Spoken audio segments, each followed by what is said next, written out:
Welcome to Faculty of Nursing, Universitas Pajajaran.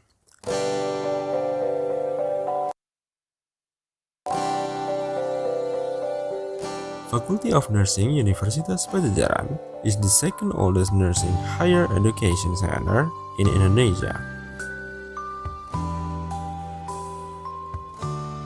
Hello everyone. It is my pleasure to meet you all. I'm Kusman Ibrahim, the Dean Faculty of Nursing Universitas Pajajaran. Welcome to Faculty of Nursing Universitas Pajajaran.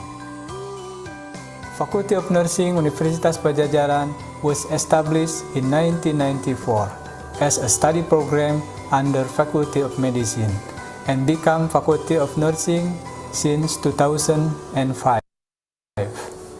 Its establishment was a response to the need of society and initiative of nursing leaders in West Java province to have a university-based nursing education to support health development and well-being of Indonesian people through advancement of nursing education and nursing service.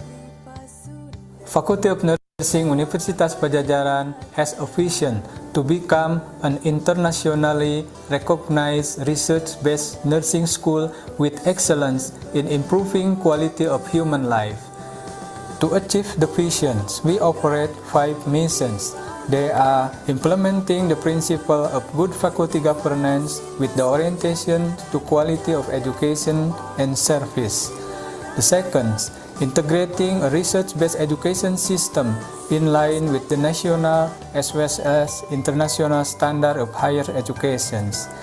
The third, developing and conducting high-quality research to generate new knowledge and innovations to overcome health issues confronted by the society. And the fourth, conducting community engagement program to disseminate knowledge and technologies to improve quality of community life. And the last mission, advanced collaboration initiative network with many potential partners both within and outside the country.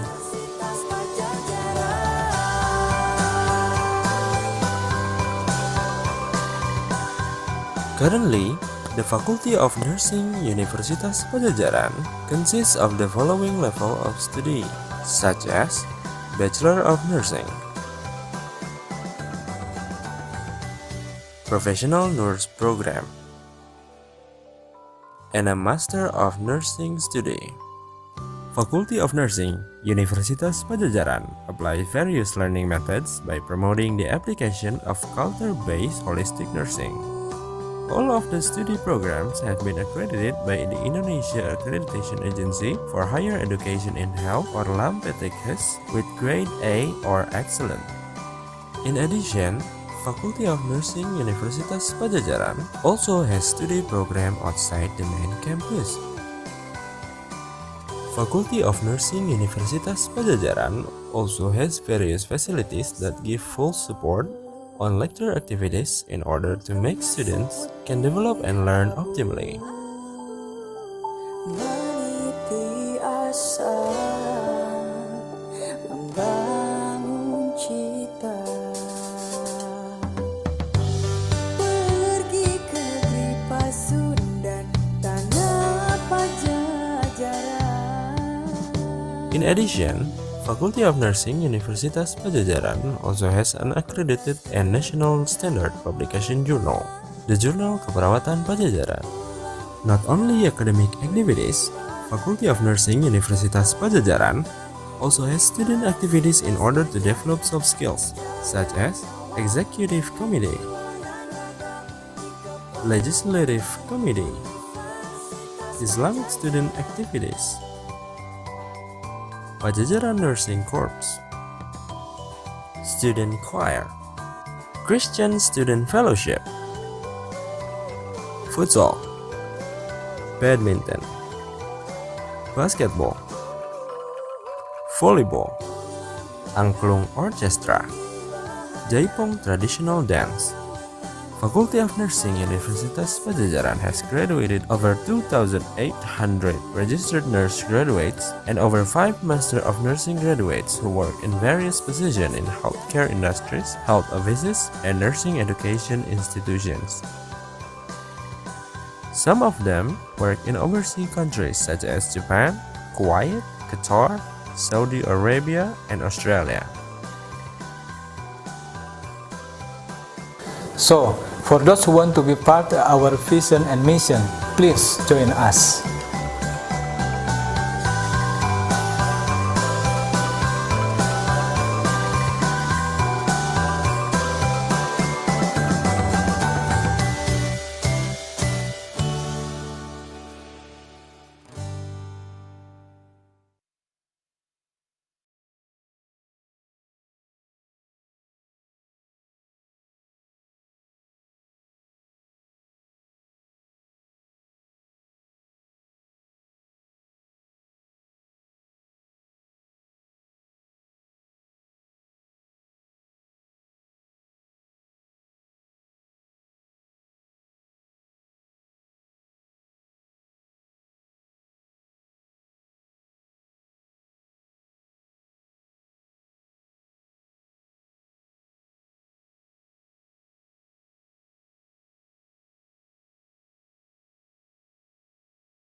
Welcome to the Faculty of Nursing Universitas Padjadjaran, located in Sumedang and Bandung, West Java as the central campus.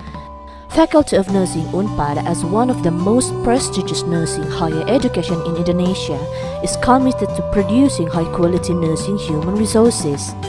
Therefore, Faculty of Nursing Unpad strives to organize and manage all resources owned and develop themselves so that they can produce graduates who are able to compete in the national and international job market. Welcome to Faculty of Nursing Universitas Padjadjaran. I am Kusman Ibrahim as Dean Faculty of Nursing Universitas Padjadjaran. As one of the second oldest nursing faculty in Indonesia, we always strive to give contribution to supporting the progress of the nation and the state, especially in the world of health, with focus on producing high-quality, professional, and competitive prospective nursing staff, both in home country and abroad. Established in 1994 under the name of the Nursing Science Study Program based on the degree of Director of Universitas Padjadjaran, then over time continues to metamorphose following global needs and development up to 2nd September 2013 until now. The Nursing Science Study Program has changed its name to the Faculty of Nursing based on the latest Rector's Decree. Currently, besides organizing Bachelor of Science in Nursing program and Professional Nurse program, Faculty of Nursing Unpad start to organize Master of Nursing program and Doctoral program as well. There are several study programs in this faculty, including 1. Bachelor of Science in Nursing program located in Jatinangor. This study program consists of 2 programs, namely academic and professional programs. 2. Bachelor of Science in Nursing program located in Pangandaran.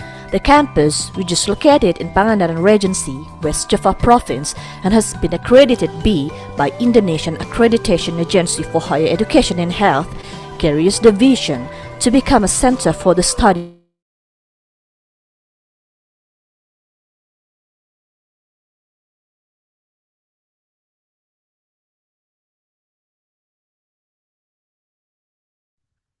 Selamat siang semuanya, sudah pada makan? Oke, acaranya akan kita mulai ya. Assalamualaikum warahmatullahi wabarakatuh. Selamat siang, salam sejahtera bagi kita semua. Om Swastiastu, Namo Buddhaya, salam kebajikan. Yang terhormat, Bapak Ibu dosen Fakultas Keperawatan Universitas Padjadjaran beserta para jajaran pimpinan lainnya. Yang kami hormati para teman-teman, rekan-rekan sekalian beserta Ibu Bapak yang tergabung dalam Zoom dan juga yang hadir secara luring hari ini. Kami ucapkan selamat datang kepada para seluruh peserta Spektrum Sportive Palliative and End of Life Care Transformation Forum series ke-13 dengan topik Developing Academic Leadership of Palliative Care in Resource Limited Settings yang dipersembahkan oleh Fakultas Keperawatan Universitas Padjadjaran. Untuk memulai acara, hari ini izinkan saya untuk memperkenalkan diri. Saya Noviani Megatami sebagai pembawa acara pada hari ini dan merupakan suatu kehormatan bagi saya bisa berada di sini dan menyambut para rekan-rekan sekalian. Sebelum beranjak ke acara berikutnya, izinkan saya membacakan susunan acara hari ini, di mana akan terdapat 3 pemateri yang sangat luar biasa dari Lancaster University, United Kingdom, yaitu diantaranya Profesor Catherine Walsh, Profesor Nancy Preston, dan juga Dr. Yakubus Salifu. Maka dari itu, teman-teman sekalian dimohon untuk memperhatikan terkait kuliah umum hari ini.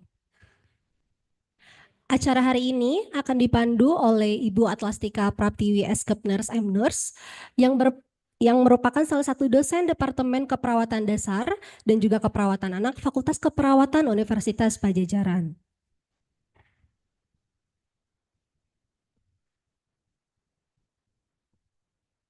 Baik, sebelum beranjak ke acara inti kita, marilah kita mendengarkan beberapa sambutan.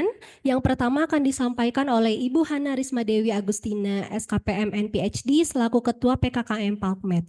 Ibu Hana, apakah sudah bergabung bersama kami di Zoom? Ya, sudah bergabung, Teh Baik, Lovely. mangga Ibu Hana, Selamat kami siang persilahkan. semuanya. Ya, terima kasih. Bismillahirrahmanirrahim. Assalamualaikum warahmatullahi wabarakatuh. Good afternoon, ladies and gentlemen. Selamat siang, salam sejahtera untuk semuanya. First of all, I would like to greet Professor Nancy Preston, our distinguished lecturer from Lancaster University, United Kingdom, who allocate her busy schedule to be with us this afternoon. And also to Ibu Hartia Harun, as the head of the postgraduate nursing program in Faculty of Nursing Unpad, and also to our very enthusiastic and loyal participant who always attend our Spectrum Learning Series, and also our beloved students and colleagues from Faculty of Nursing Unis Pajajaran.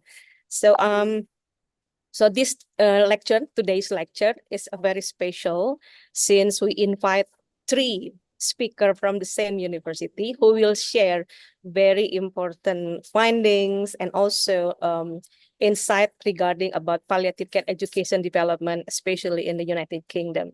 And I would like to also highlight that today's lecture will talk about how to develop the community-based palliative care initiative. And this is come directly from Ghana. And the one of the speaker, Dr. Yakubu Salifu, is the founder of the Compass Ghana. And I want you to learn from him what is Compass Ghana, and probably this program also can inspire us to develop the same thing in Indonesia. And to Professor Catherine Wolsey, it's really lovely to see you. I was seeing you in person in Bali, and today I met you for the second time. So we are very happy to have all of you here to share with us. And I think that's all. A short greet from me. I do a big apologize in I cannot join by offline because I'm in the hospital at this moment. So please enjoy today's lecture and gain some fruitful discussion with our outstanding speaker. So thank you very much. So I will give my screen and time to the Master of Ceremony, Teknofi. Thank you very much. Assalamualaikum warahmatullahi wabarakatuh. Waalaikumsalam warahmatullahi wabarakatuh. Ya, terima kasih kepada Ibu Hana untuk sambutannya. Sambutan selanjutnya ada dari Kaprodi S2, yaitu Ibu Hartia Harun SKPM MKes PhD IFO. Ibu Hartia, apakah sudah bergabung bersama kami? Yeah, I'm here. Okay, thank you very much. Good afternoon, everyone. For the opportunity to open and give a little speech about is it webinar or spectrum activities? It is actually a regular lecture series, ya Ibu Hana. So thank you very much. On behalf of the Dean of the Faculty of Nursing, I am as a postgraduate program coordinator in the Faculty of Nursing Unpad. Delightfully welcome the distinguished expert and Professor Catherine Wolsey from the International Observatory on End-of-Life Care, Lancaster University, the United Kingdom.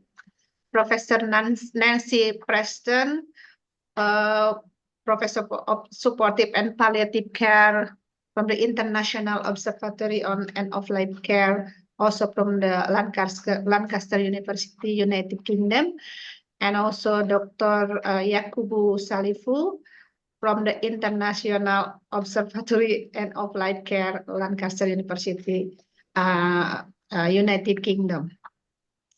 The Faculty of Nursing is very delightful to have you all to share the very important and also essential knowledge about palliative care in the United Kingdom, and also maybe from your experience globally. So the students comes from the maybe 4 programs the bachelor degree programs, professional degree program, and also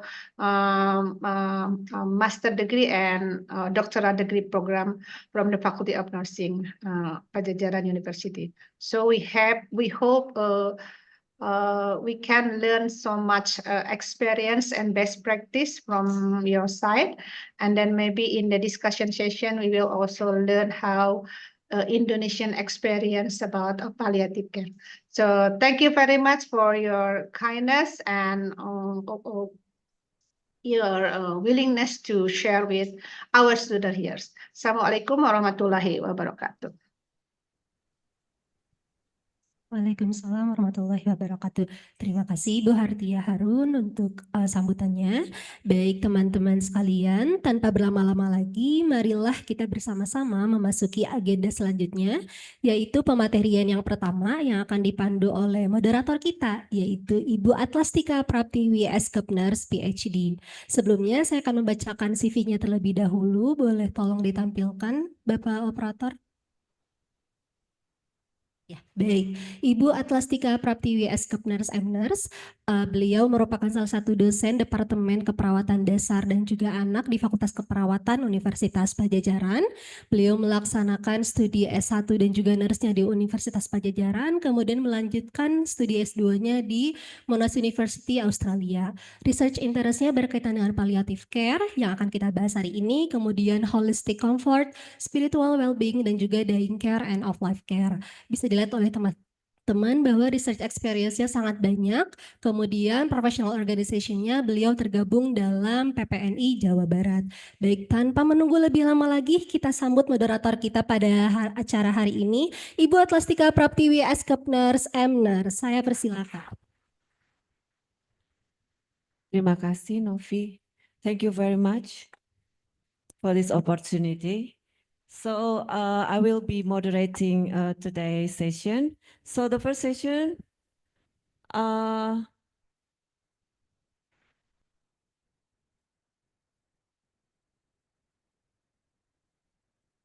I would like to welcome our guest lecturers from Lancaster University. So we welcome Professor Nancy Preston, Professor of Supportive Palliative Care and Co-Director of the International Observatory on End-of-Life Care and Associate Dean for Research in the Faculty of Health and Medicine, Lancaster University. And her formal education was PhD in Palliative Care from the Institute of Cancer Research, London, UK. And her research experience mainly focus on the cancer palliative care, specialist palliative care services, and also the impact of the digital technology in care homes on unplanned secondary care usage and associated costs. And her recent project is the Horizon Europe Pulse Cycles, Palliative Care Yields, Cancer Wellbeing Support until 2027. So, Professor Preston. Thank you. Can you hear us?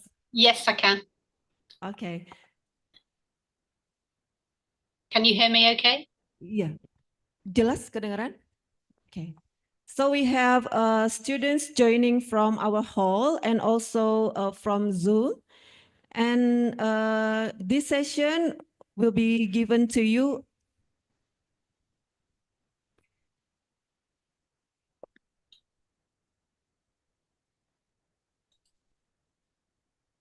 So you will be given 45 minutes for your session, and that time is yours.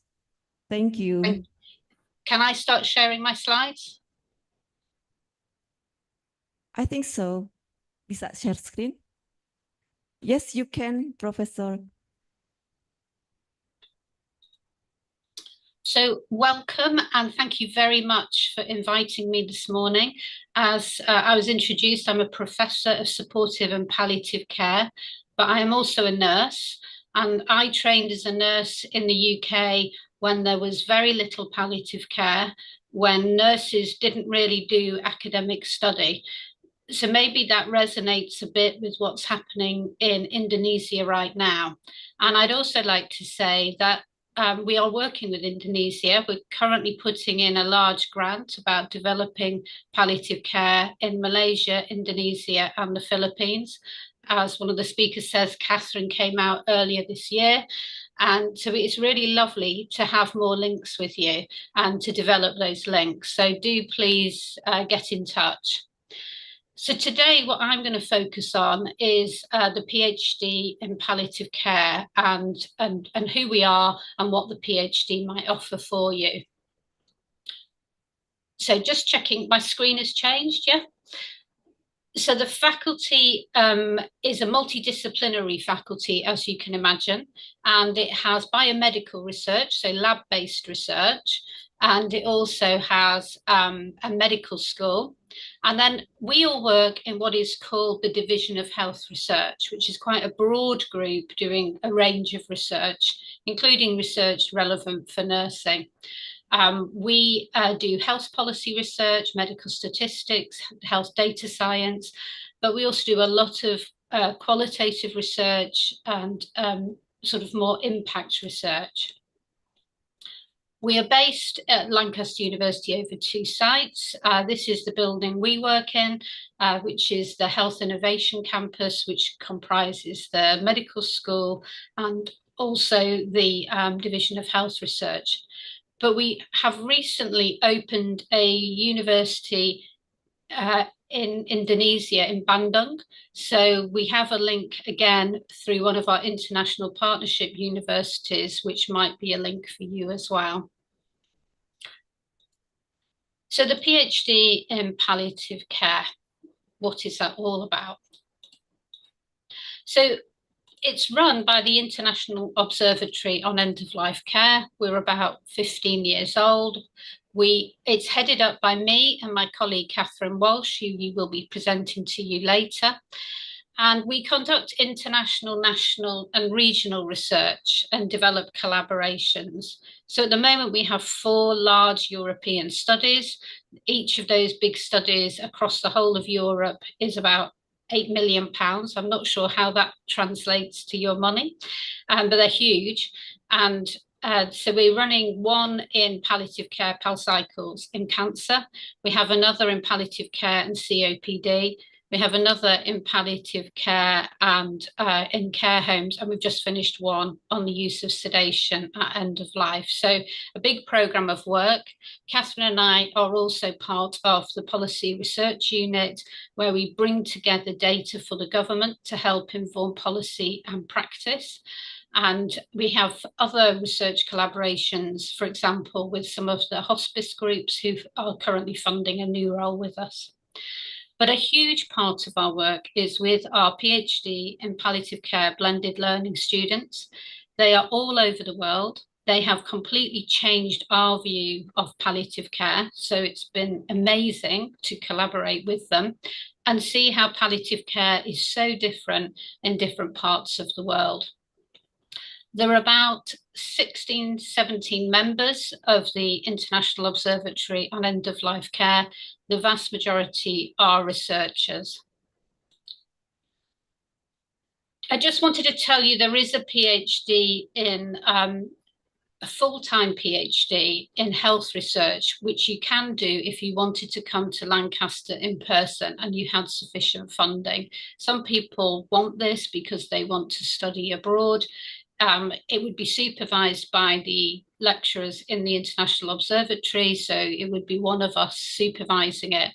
But it's a straightforward PhD where you would have done a good quality master's in your own country, and then you would come to us with a research topic and we would supervise you through that. So the part-time fees are slightly more, and obviously the full-time fees are a lot. But what I'm going to focus in on is the PhD in the blended learning PhD, because it will help you see that it's possible to do all of this in your own country, which dramatically reduces the costs for you. You're not studying abroad and having those costs. You can also carry on working, whereas these PhDs, where you have to come to the UK, work out more expensive because of travel costs and also the costs of living in the UK, which is expensive. So the PhD program, the blended learning PhD, it's a two-part program. I will take you through all of the program and the two stages to it. But the first stage is a taught component where you gain 180 credits, which means that the part when you go into the research is smaller than a traditional PhD. So in the taught phase, we're teaching you the skills we think you need in research to do a PhD.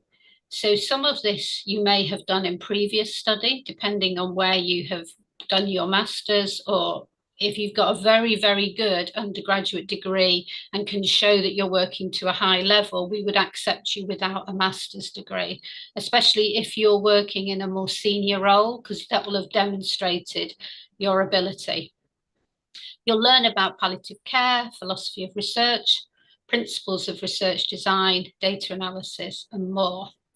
So this is all conducted online through a Moodle program, and each of the modules is currently 10 weeks, and it looks like this.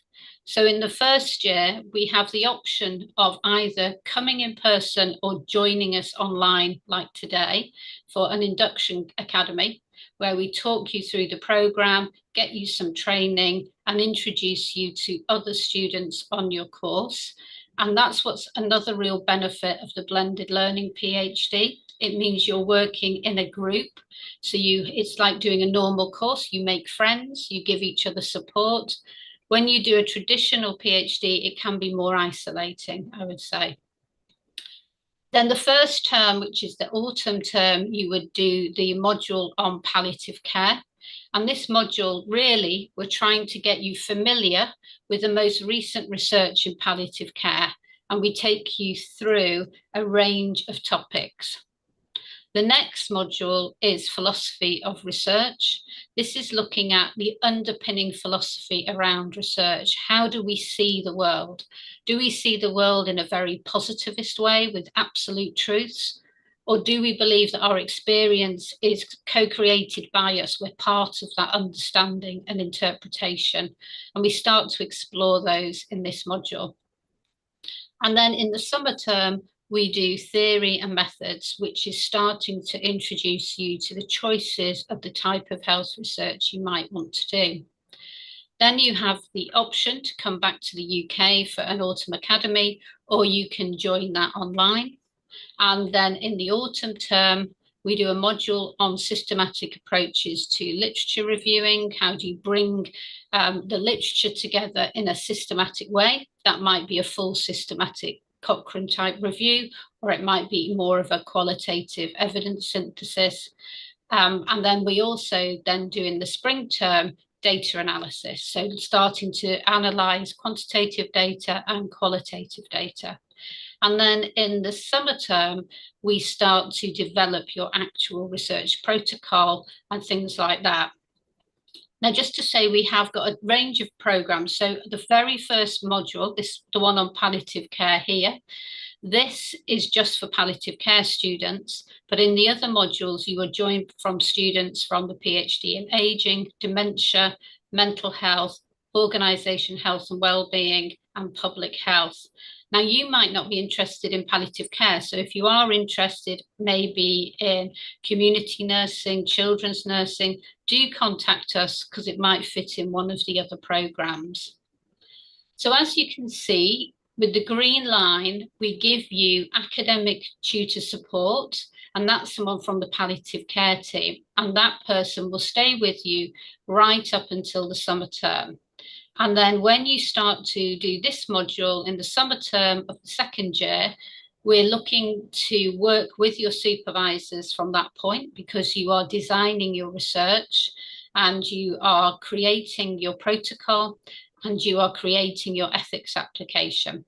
So if you were in Indonesia for ethics, that would occur in Indonesia and then it would be approved in Lancaster. But also in the module on systematic approaches to the literature review, you would be starting to look at what systematic approaches are available. You would work out your review question, and that can be linked to the actual research you want to do. So by the end of these 2 years, you would have known what literature you're reviewing, what methods you want to review. You will also know which topic you want to do for your main piece of research and what methods. Now, what we understand is people change their minds. And when you apply, we ask you for an idea for your research. But in reality, that idea may change. You may stay with the same topic, but your methods might change. Even after this summer term, when you've written your ethics and you've written your protocol, things change. So this is a very flexible program and allows for that change and expects that change. And that's part of learning. After 2 years, we want to look at your grades to see how you have done. And we are looking for a pass mark that averages 60%. Now, I'm not sure what your marking scales are like in Indonesia. I know in the US, people are generally marked high in the 80s and 90s. In the UK, that is an exceptionally rare mark. Most of our marks are much lower. So when we're looking at a pass mark of 60, you're doing really well to get a pass mark of 60. Anyone above 60, we're very happy with, and they're the people we think have the potential to work at a PhD level. Some people may average 70%, but they're unusual. So the marking is tough. So just to warn you that it might sound low depending on the norms in your country, but 60%, it means that you're working at a high level. So during the research phase, this can be, it can be just another 2 years. So in total, the whole PhD takes 4 years, but some students find it takes up to 7 years, which is the maximum it is allowed to take. That will depend upon you about how much time you can devote to the PhD, how much maybe you can get some time bought out from work. It depends on life events. So, you know, many of my students have had children, have had marriages, have had divorces, have had bereavements, and they have to stop their study for a period of time, which we call intercalation. So we expect to, you know, life carries on. So how long this takes may depend on where you are at in your life and the amount of time you can allocate to it. During the research phase, you would be spending at least once a month meeting with your supervisors. You would have 2 supervisors. One is likely to have maybe more of a topic understanding. The other might have more of a more understanding of the research. We try and give you a range of expertise. We also offer seminars throughout this period. The International Observatory on End-of-Life Care has a range of seminar series, so we invite you to those. And you receive peer support from your own group. And we recommend that you have informal meetings online. Most have WhatsApp chats, and it gives you a sense of community as a PhD student. So this, as I said, this can take 2 to 5 years, but it's independent study. We keep the supervision going. You can have a field supervisor in Indonesia, but they would not be part of your official Lancaster University supervisory team. That is totally from Lancaster University. Otherwise, we can't control what is happening with that other supervisor. As I said, you need to get local IRB or ethical approval in your own country, and then we approve that through Lancaster University. You can present your work at seminars. As you go through your PhD, you will probably do something like your synthesis of the literature first, and we would recommend not only you present that at conferences, but we would also recommend you publish that. And we want you to present and publish throughout the PhD, but obviously most of the publications are likely to come at the end. Because you've already done 2 years of taught modules, your thesis is shorter. So it's 35,000 words. Traditionally in the UK, they are more like 80,000 words. So although it's shorter, it still has to demonstrate the same level of critical thinking. And the Viva, which is an examination by a panel of experts, which is how PhDs are examined in the UK, really helps to explore those sort of elements. I just wanted to say that we try at the Autumn Academies, if you can come in person, it's very nice to meet you. You'll see very jolly Catherine and me at the front of the group where we've gone out for a meal one evening. And what we try to do is mix you up with the students from the other year groups. So it's not only you meet the people from your year group, but the people in year 4, year 5, and it really helps you to feel part of the group. You don't have to come to the UK. You can do these Autumn Academies online, but if you can afford to come and you can get the time off work, I would really recommend them, even if it's just for the Induction Academy, the very first one. And that's all hosted and held at Lancaster University. So how much are the fees? Overseas study is not cheap, but it's probably the cheapest way to do a PhD as an international student, as I said, because it's online and you can do it in your own country whilst you are still working. So the tuition fees for international students for part-time study currently, and these may go up, is 11,790. And this, our fee status is set in line with the university councils of the UK.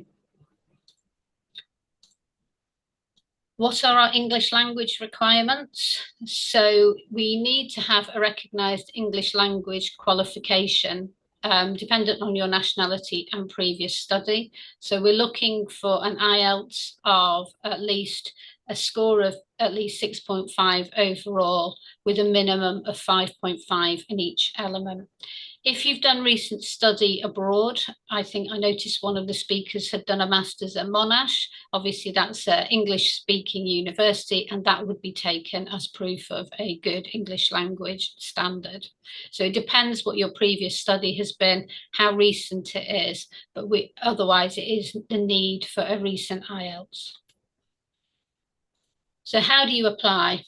Well, applications can be made at any time during the year, and we have a portal here. And if you search PhD in Palliative Care, Lancaster University, it will come up.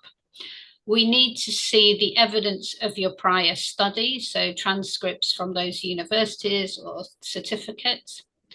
As I said, we are looking for a brief research proposal. That can be up to 500 words.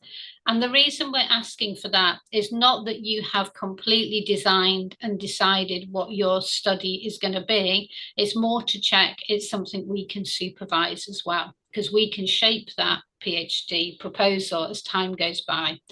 If you wanted to do your research in in a laboratory, that wouldn't be something we could supervise, for example.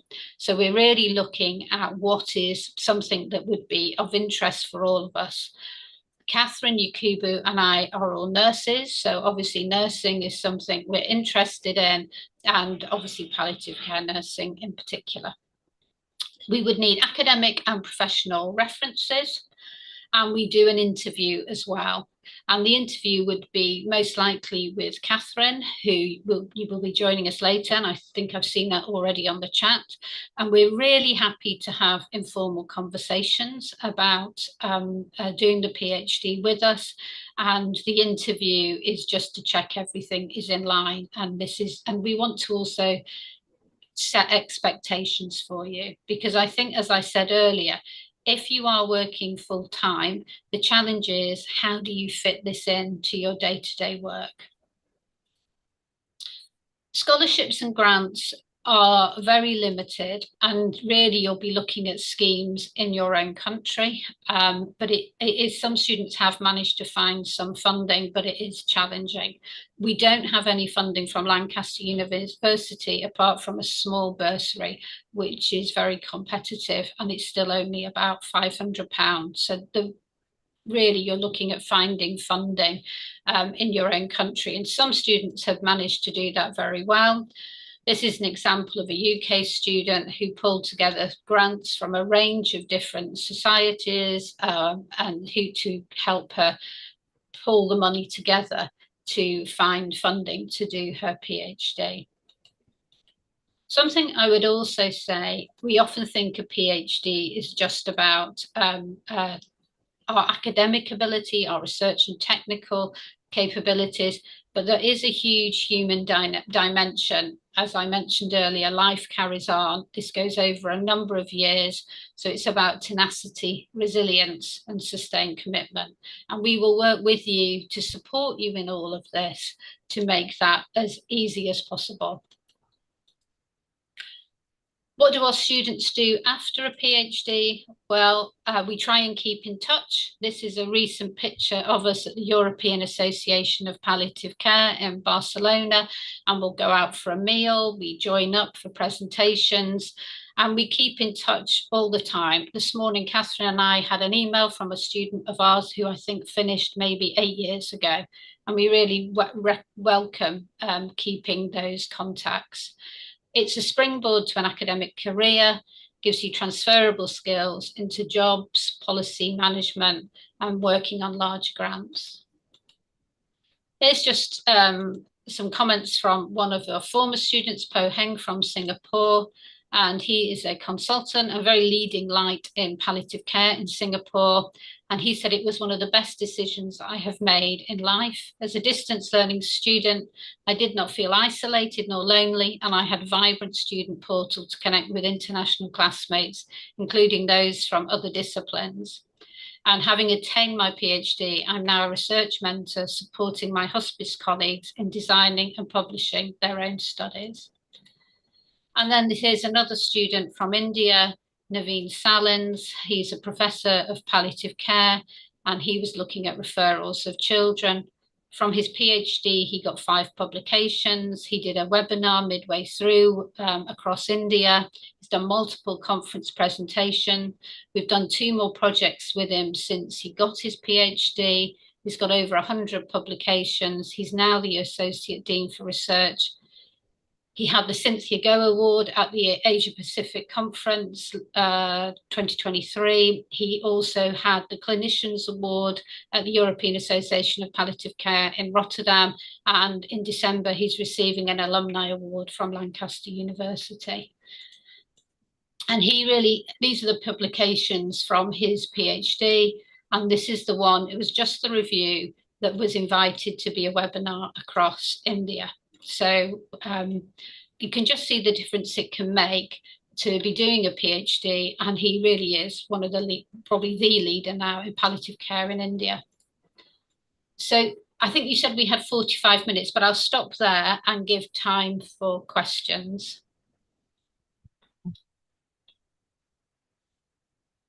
Okay, thank you, Prof. Preston. Before taking any questions from the audience, we're going to move to the next speaker, Professor Catherine Walls.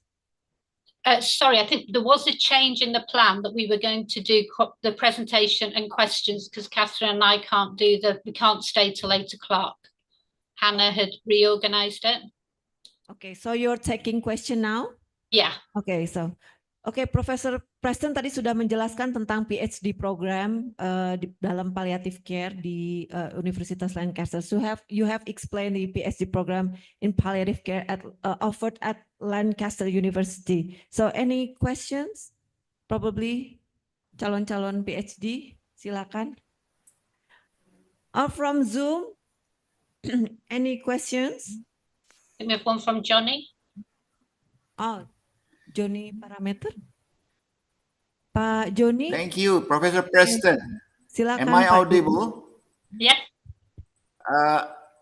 Is there any specific age to attend this PhD program in Lancaster University? Thank you. No, not at all. I think one of our students was in her 70s when she started, and I've had a student that I examined who was 80, I think, when he'd finished his PhD. So no limitation. PhDs are about inquiry and our minds and stimulating ourselves. So yeah, no age limits. Thank you very much, Nancy. Pak Joni, terima kasih. No limitation, silakan Pak. Katanya kalau mau mendaftar bisa melihat tadi ya di kalau nggak salah Profesor Catherine Moss tadi share ya di dalam chat, di forum chat. Oke, next question dari kelas ini ada. Ayo, ada yang mau tanya?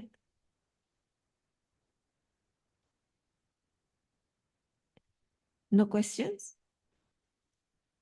Nggak ada. Ada yang dari belakang? Siapa yang tanya? Satu aja.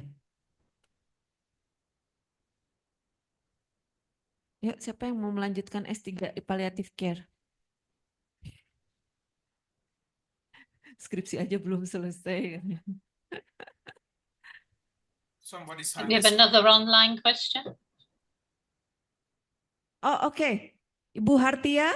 Yeah, small question for you. Is there any scholarship for the PhD distance learning PhD program?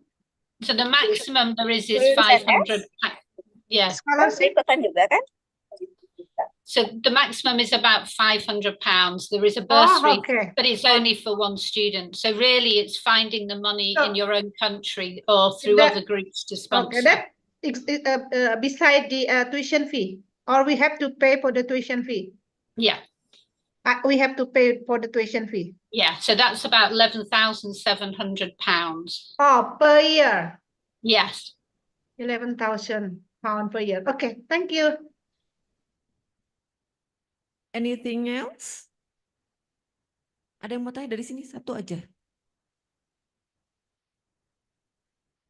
Mau tanya? Mau tanya? Daripada ngantuk, yuk. Tanya. Mau tanya kayaknya mau nanya. Oke, yang cowok-cowok nih. Bingung. Oh, diterjemahin boleh mau nanya apa? So no questions from here? Any questions from Zoom? Nggak ada. Nggak ada, beneran? Yang berjudul effectiveness of. Okay. One question from Zoom.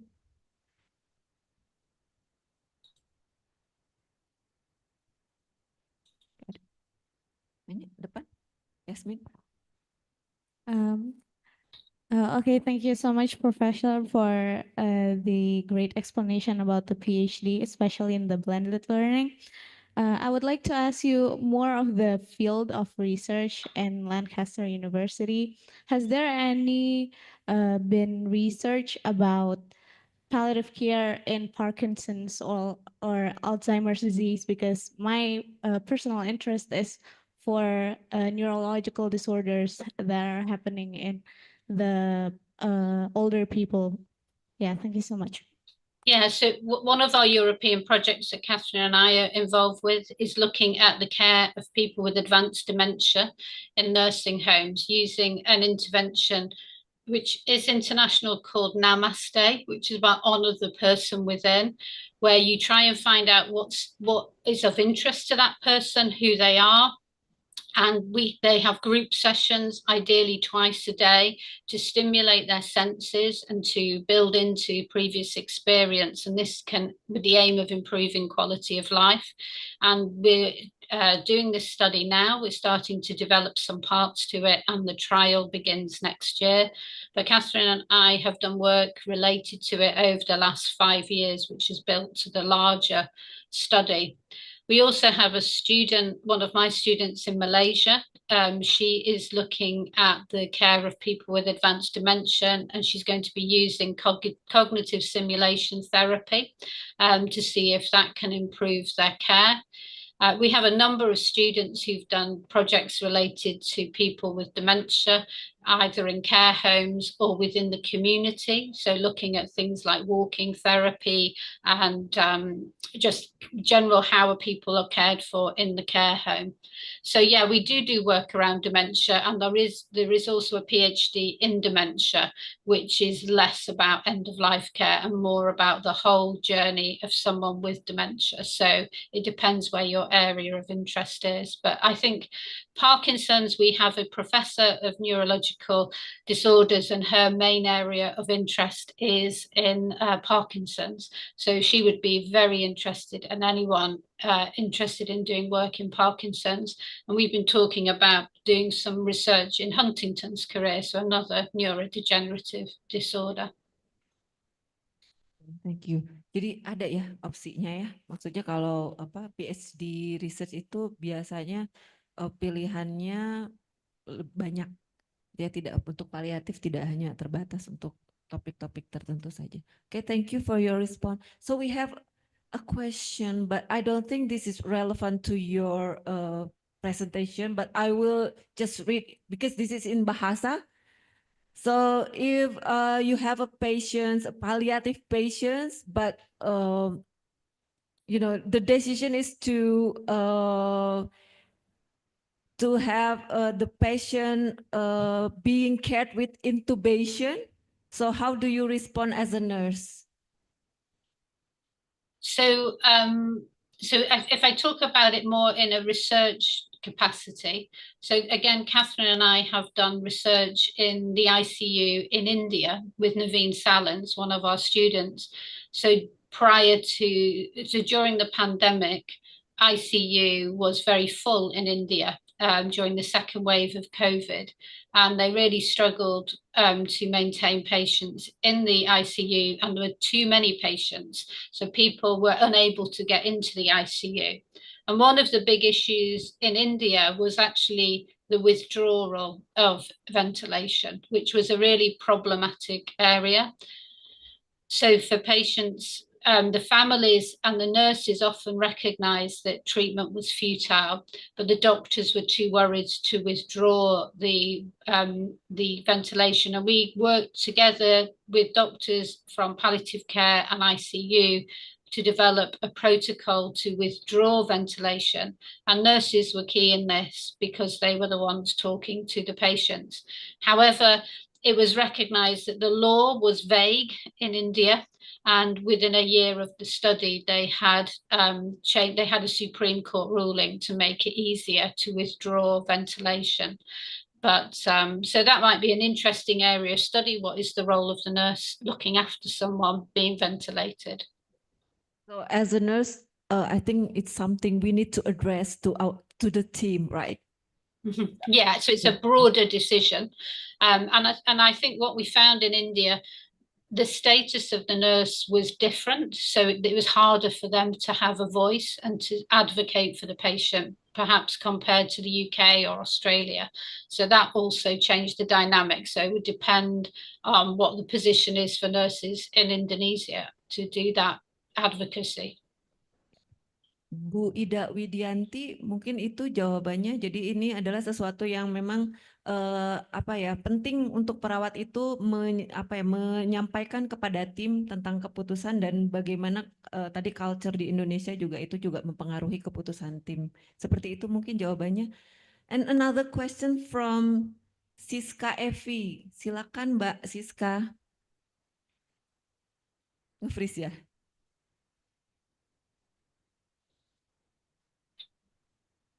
Cek Mbak Siska, halo.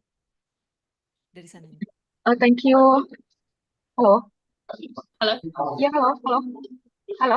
Kedengaran, Mbak? Siska. Halo. Ya, silakan bisa dilanjutkan pertanyaannya. Halo, kedengeran ya? Ya, bisa Mbak. Okay, thank you. Maybe I direct to question to Professor Nancy Preston. Thank you for the sum of the link that provide for us.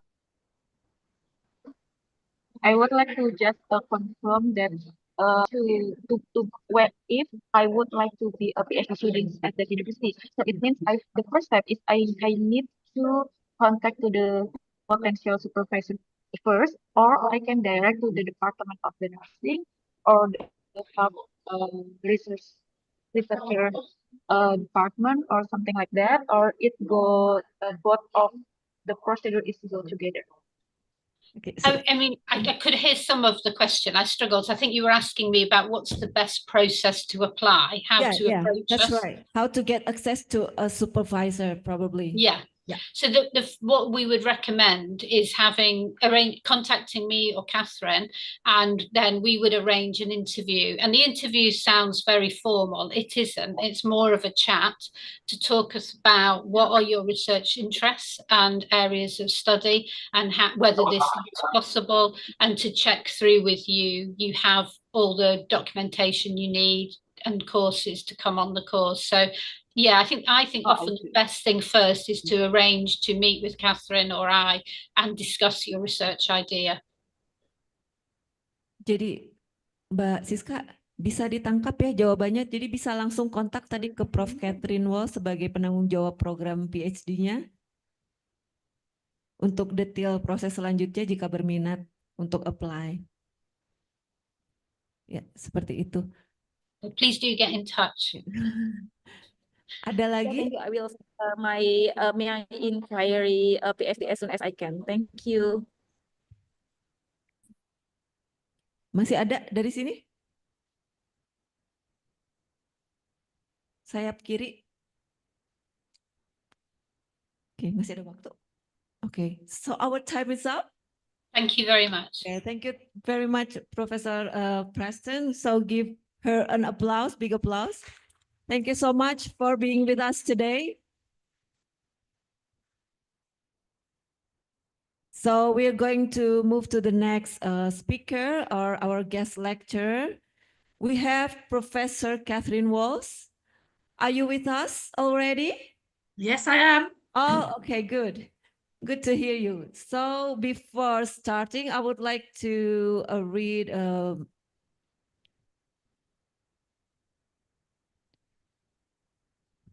your bio shortly. So Professor Catherine Walls, a professor of palliative care and co-director of the International Observatory on End-of-Life Care, Lancaster University. And her PhD in nursing was obtained from the University of Manchester, UK. And her research experience, so this is an maybe ongoing research. So understanding barriers and facilitators to palliative and end-of-life care research. Lived experience of hospice healthcare workers caring for adolescents and young adults with advanced cancer, and implementation of an advanced care planning intervention in nursing homes.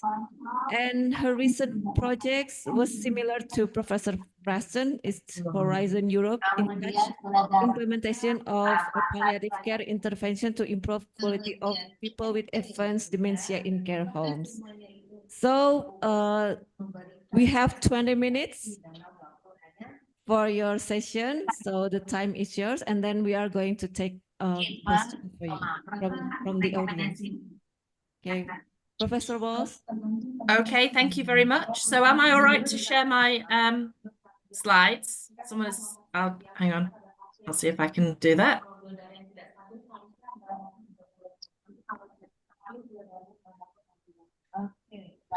Hopefully you can see those slides there. So I've been asked today to talk about promoting global exchange and academic leadership in palliative care.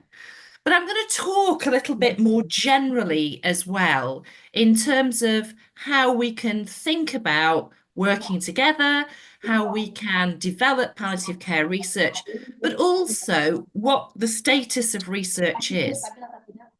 As Nancy said, Nancy and I are nurses. And when I started training as a nurse, exactly the same as Nancy, I didn't even think about research as a career. I was thinking about being clinical practice. And in fact, I did work in clinical practice for a long time here in the UK in the NHS.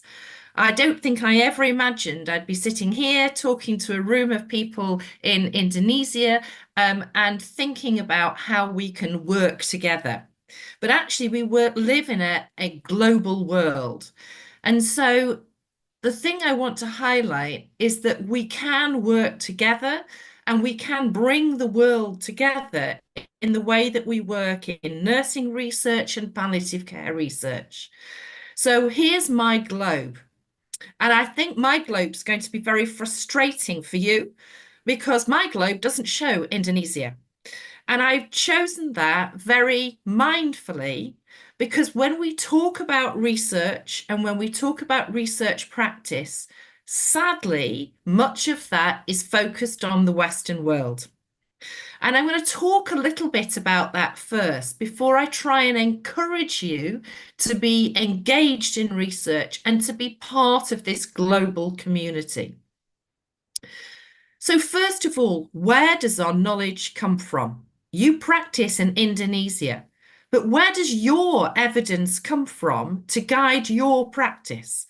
Because we know that the way that health systems work, the challenges that patients experience, the culture that we work in is different.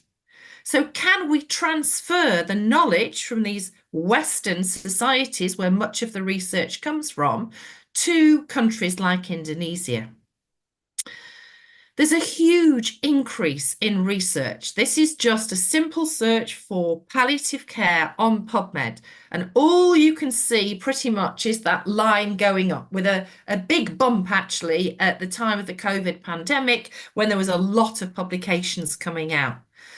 So that's about 7,000 or 8,000 publications per year focused on palliative care. But how much of it is necessarily directly relevant to the work that you do? So, of course, as a researcher, I turned to the research. I started to look to see where we got our knowledge from. So these are 3 studies that I looked at, which are what we call bibliometric reviews, where someone has looked at the literature in an area to try and understand, in this instance, where it is coming from. So this is just a slide from one of the very first papers that I showed just then, and it shows the top productive countries in research. What can you see there? Mostly, but not exclusively, the Western world. USA, UK, Canada, Australia, Germany. We are the countries that are publishing most. But then when you look at it per articles per million, that does shift a little bit. It becomes different. So I've just highlighted that because clearly then it looks different. But I've also highlighted here 2 countries in Asia, and you can see the tremendous difference there of number of articles per million population. The UK does quite well. We're a relatively small country, but we are highly research active. But if you look at the number of publications, for example, in India or China, they are tiny in comparison. And of course, that's because they are very large countries in the way that Indonesia is a very large country. You will notice that Indonesia is not on that list at all. So I had to turn to one of the next papers to look at the number of publications per million population in Asia this time. And here you can see Indonesia does feature. But again, just look at how small that is. 0.05 articles per million of population. Even the highest hitting in the Asian region, which is Hong Kong, Taiwan, areas, Singapore, are still small compared to those Western countries. So we're talking about a global phenomenon here, where much of the research that we use to guide our practice does not come from our own country and doesn't even come from the areas around our country. How much does that matter? And what can we actually do about it? But it doesn't mean that you are not interested in research. So one of the hats I would say I would wear is as an editor of a palliative care journal, Palliative Medicine. And so I had a quick look to see, because I get data occasionally, to see who is reading our work. And so this is the data just for the first 3 months of 2024 that I pulled out. I'm sure the publishers would probably kill me for showing this to you. But you can see there that the country with the 8th highest hits on the website is Indonesia. It's still relatively small compared to, say, the US and the UK and China, but it is there. You are reading the work that's out there. You are engaged in research. You are interested to see what is happening in the world. But what isn't there is research that's been done in Indonesia. So I think that's a really interesting context to start thinking about.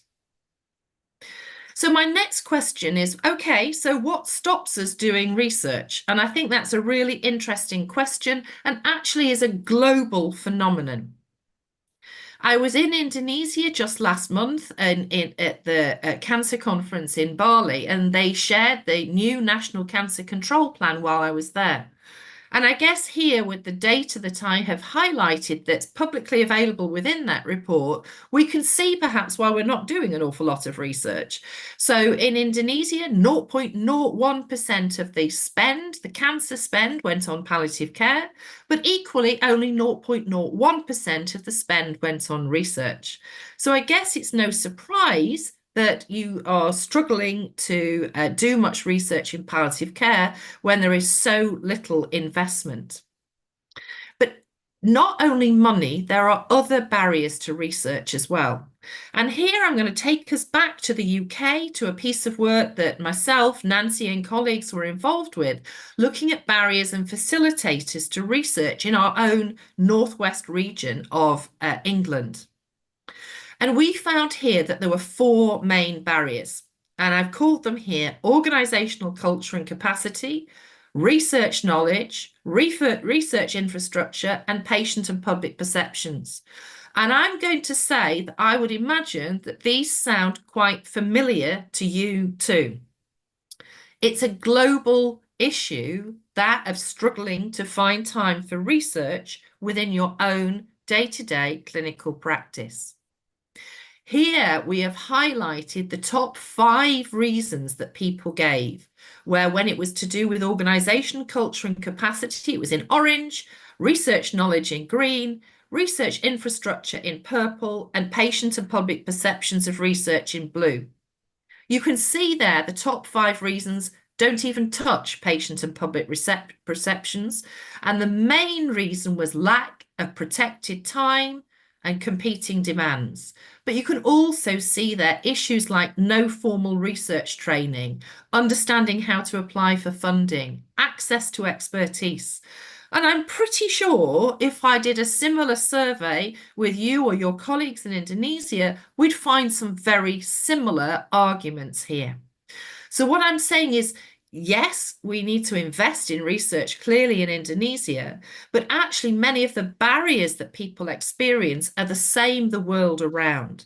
So we've got to think about how we can try and work together to get through some of these barriers. I want to just talk for a few minutes about writing and researching for the world, which is something as a journal editor I am really fascinated in. I think people think, Nancy and I were talking earlier about some of the big international projects that we're part of. But nevertheless, most of the research we do, and as an editor, most of the research that I receive and publish is just based in one country. In fact, it's just based in one area of one country.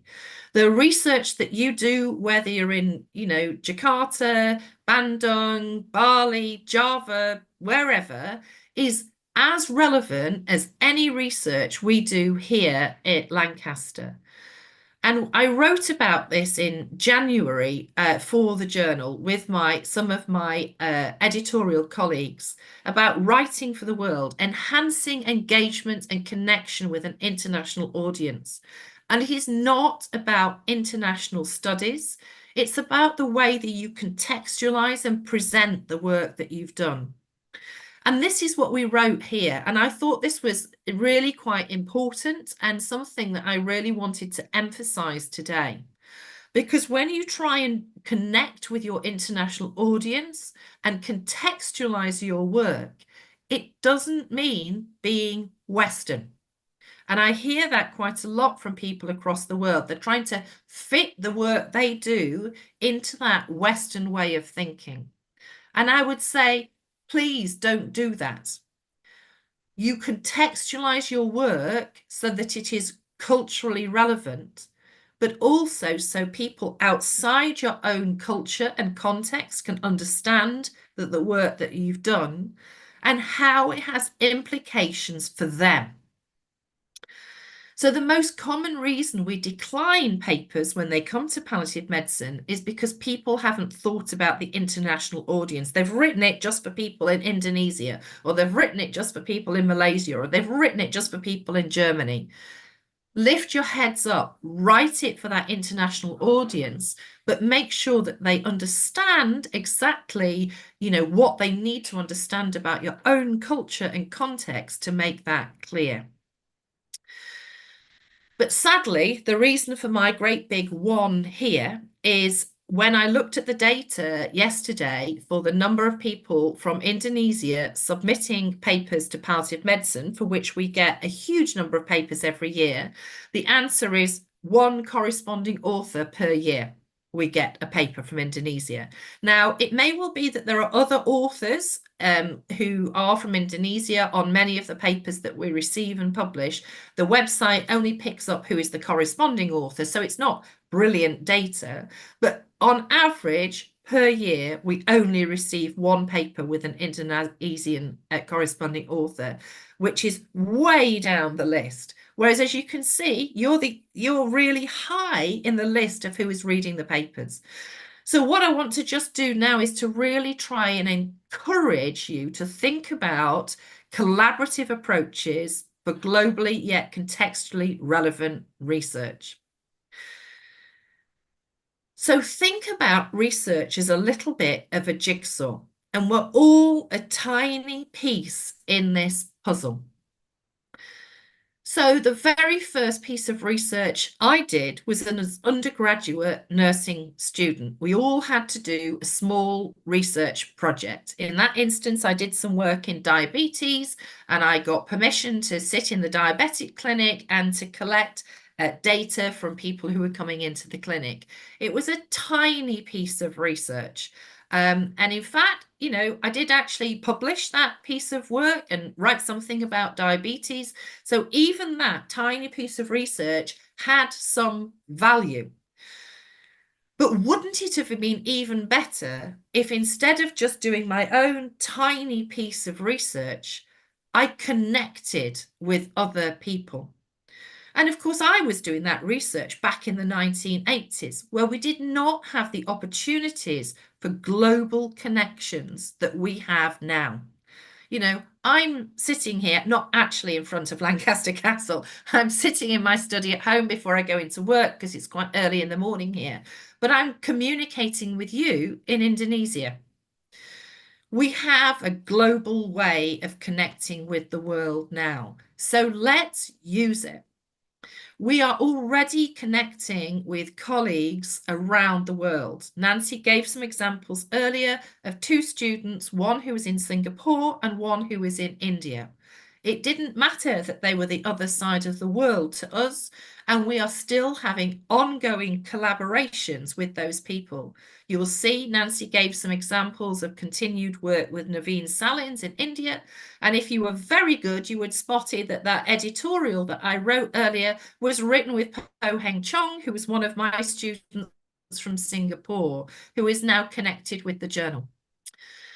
So how can we do that? Well, sometimes I think you just have to be brave and to reach out and contact people. But you could start off by making these connections within Indonesia. I can see that there's 156 people, I think, on this call, and more of you sitting in the hall.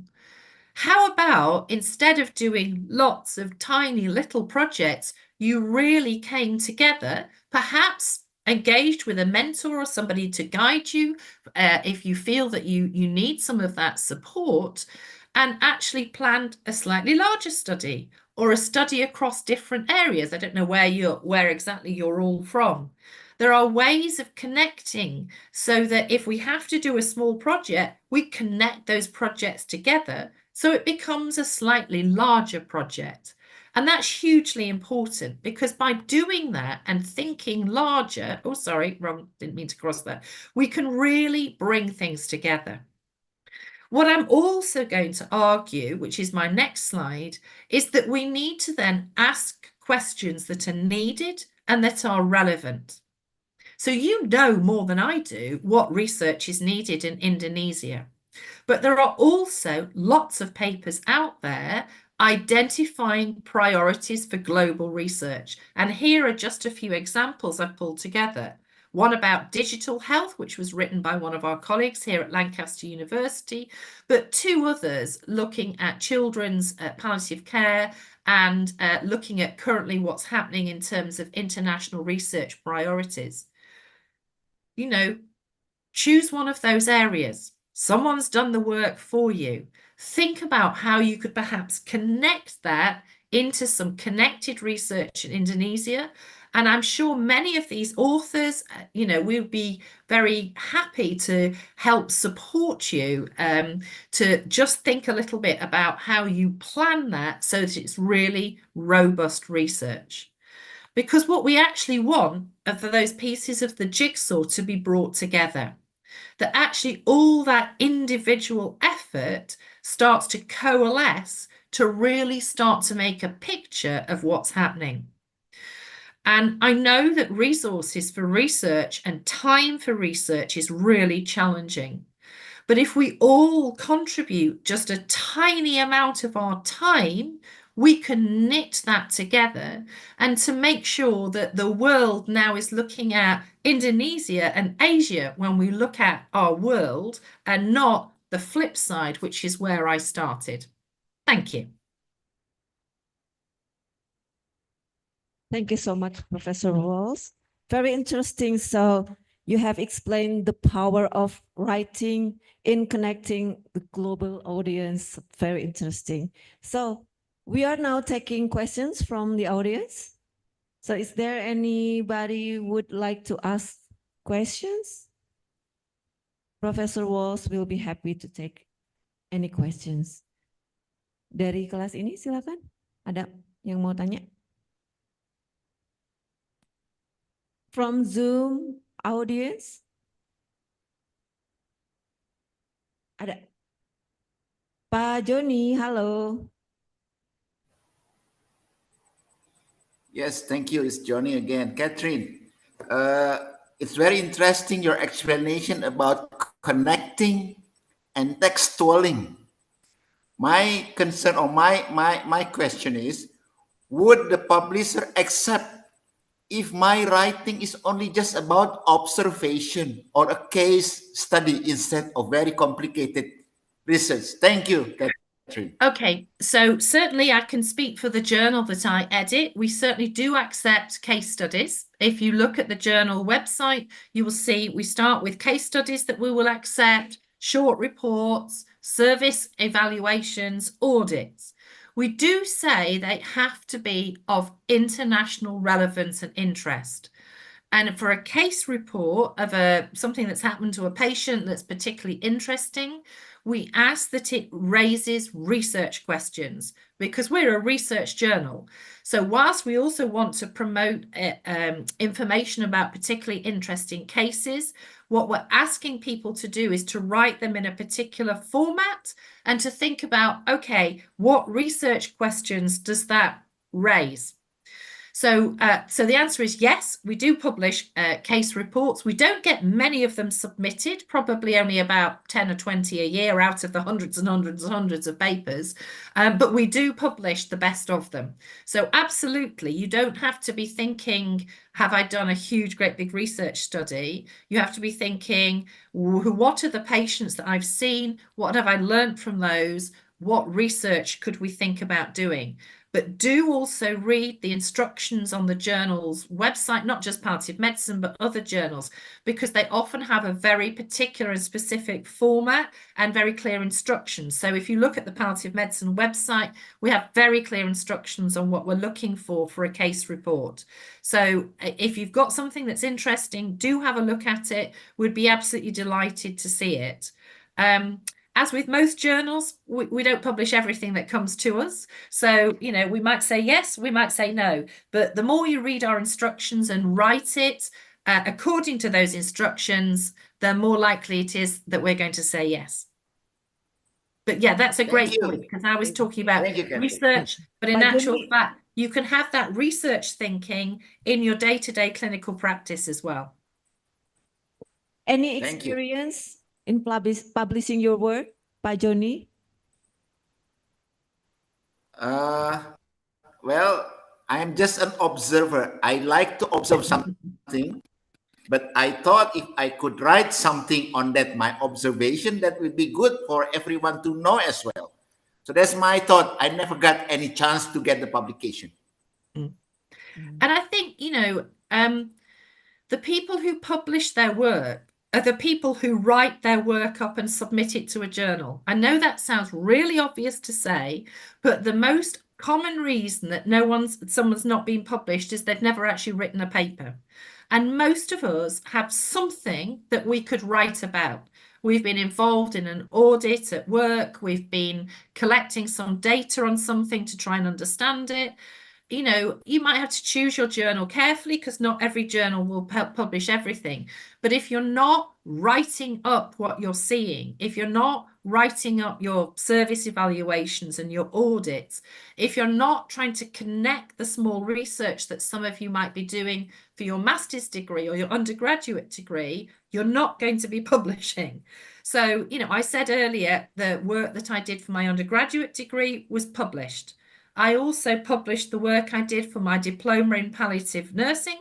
I also published the work I did for my master's degree, you know, but that requires, you know, you've actually just got to start writing, and that, you know, you've got to write to get it published. Thank you, Catherine. Okay. Anything else from the class? Ada dari sini? Ayo, yang risetnya mirip-mirip.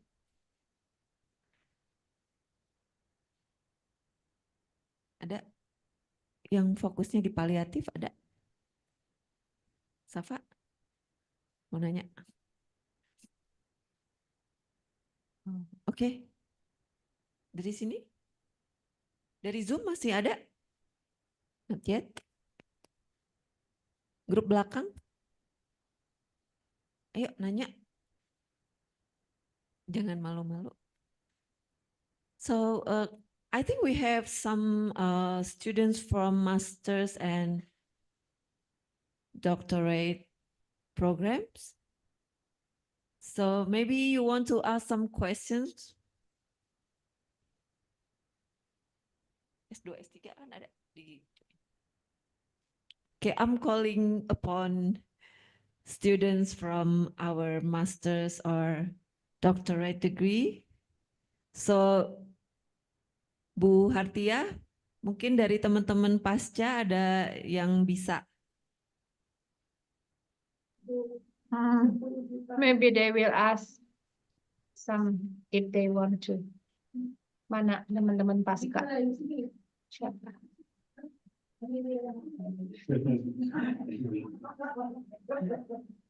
Ada Lula? To Lula maybe? Lula, because you research about palliative care, maybe you can ask palliative care. Oh, ada. Oh, so we have someone from the class here. Ya, Ibu. Silakan maju. So we have, sure. Okay, thank you for the opportunity. Thank you for Professor Catherine. I think your discussion caught my attention, especially with the question, what's stopping us to do research?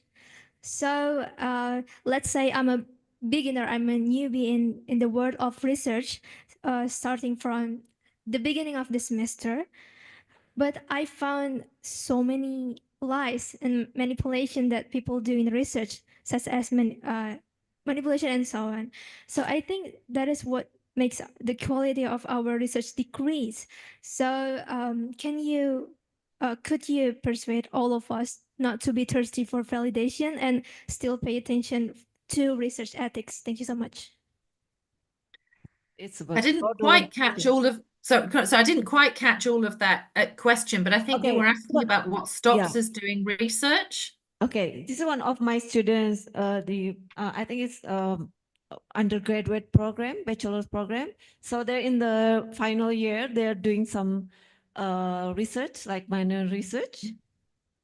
Okay, so she asked about how she found some fraudulent actions or unethical actions in doing research. So how would you respond to those kind of actions Okay, in right. research? So how do you persuade them to do more ethical in doing research? Yeah, I mean, I think for a start off, if so you're talking about ethical practices in research. So I think, for us, that is the absolute foundation of research. And it is a struggle. It's very bureaucratic, and I'm sure it is in Indonesia as well. Here in the UK, if we have to do research, we have to write a considerably long protocol. We have to send it to our research ethics committee. We have to get everything approved. We can't chase anything until we do, start the research. We have to get approval from every hospital that we might want to work with, every general practice clinic, every nursing clinic. So all of that takes a considerable period of time. But everything we do is underpinned with a respect for the requirement for informed consent. And so I think the challenge is we've got to be ethical with the research that we do, because otherwise no one will take account of the findings of our research. And I would also say we are wasting our time. It won't get published. No one will want to read it. No one will take account of it. So although it takes time to do research properly and ethically, I think ethically, I cannot take, say, a patient's time who might be interviewed by me for an hour, for example, towards the end of their life, if I don't think that it's ethical in terms of the research design, in terms of the question that's being asked, in terms of not coercing anyone to take part. And in terms, and I was talking earlier about writing, that actually that research is going to make a difference. I struggle with research that's done on a small scale and never published and never put into the public domain, because actually that's not research, if it's not making a difference. So I think, I would encourage you all to think about really carefully with your faculty, with other advisors, about really great research design and really great research conduct, because that actually, I think, is the only way forwards.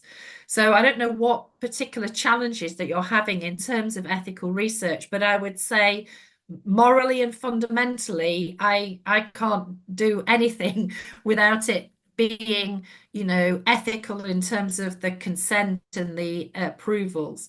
I think Yakubu, who's speaking next, has just popped something in the chat, which hopefully those in the room can see as well, which is a blog that he wrote about ethical research. So do have a look at that, because it may well answer some of your questions as well. I think the other issue sometimes we see is that when we're doing research, we see clinical practice, which is suboptimal. And that is the other challenge as a researcher, And I think we have to then do something very difficult, which is to raise our concerns with hospital management or senior clinicians, because I think we also have an ethical responsibility to do that as well. I haven't had to do it very often in my very long clinical and research career, but occasionally I have had to do that. So ethical research is a responsibility for every researcher. Yeah. Ya, jadi jelas ya. Tapi tadi beliau menyebutkan kuncinya juga ada di pembimbing kalau untuk mahasiswa. Advisory itu sangat penting bagaimana memaintain proses riset itu supaya ethical begitu ya. Okay, next we have a question from the chat box. Okay, how do you find a perfect journal for our research to be published like very soon? Well, I don't think there's any such thing as a perfect journal, you know. So there are, if you go into Web of Science, and if you go into the journal citation reports as part of Web of Science, pretty much every journal is listed there. And you can have a look at the journals within your topic area. So for example, my topic area is palliative care. And, you know, there are probably 30 journals in palliative care. There's a lot of them. And they all have slightly different foci. So some of them are more likely to publish, say, the case reports that Johnny was talking about. Some of them will accept any research as long as it's robustly conducted. Some ask for research that has to be internationally relevant. Some will take more narrative pieces. So the only way of finding that out is to actually read the author instructions for a target journal. So for me, you know, obviously in my own area, I've got to know the top 10 or so journals, and I publish probably in all of them. And I think very carefully, that they're more interested in some of the sociological aspects of my research. So I might send that research to there, or they are read by people who are more likely to be nurses. So for example, I'm a nurse, as we've said. So some of my papers will go to nursing journals, not palliative care journals. So you've got to think about the audience that you want to hit as well.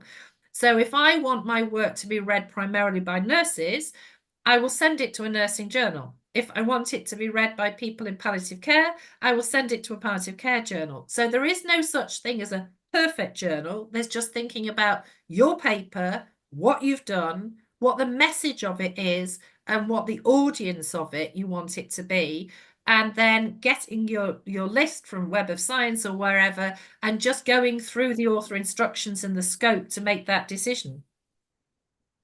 So following the guidelines and instructions is absolute. Oh, absolutely important. Yes. Okay, so anything else from Zoom? Dari kelas ini ada lagi? Gak ada? No more questions, Professor Walls? So that's all for our Thank you. second lectures from Professor Walls. Thank you very much for Thank you. being with It's us. been a And pleasure talking to you. Before leaving, we have some certificate of appreciation.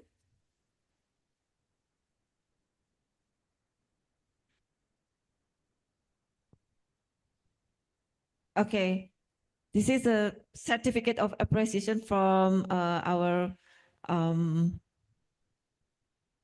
head of the PubMed program. So thank you very much. Thank you. It's been a pleasure. Thank you so much. The pleasure is ours. Thank you. Thank you.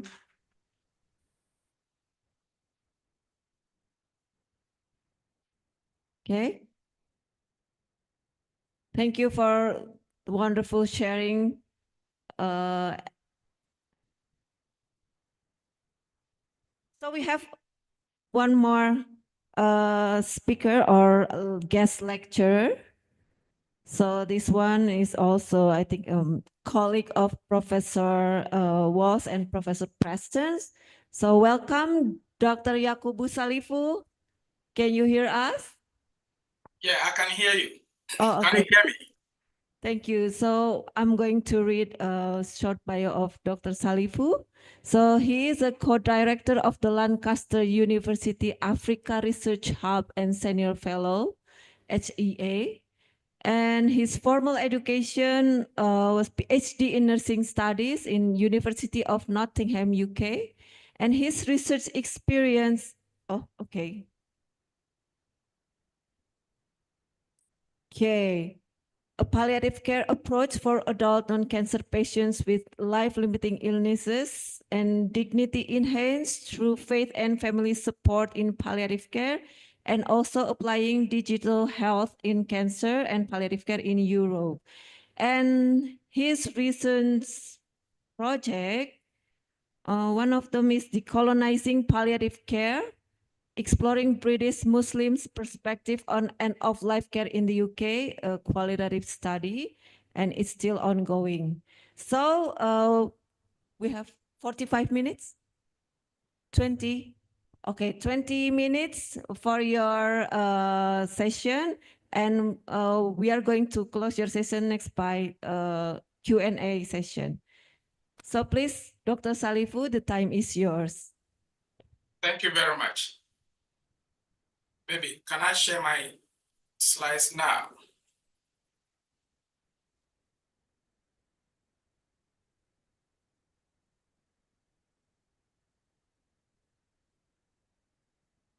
Can you see my slides now?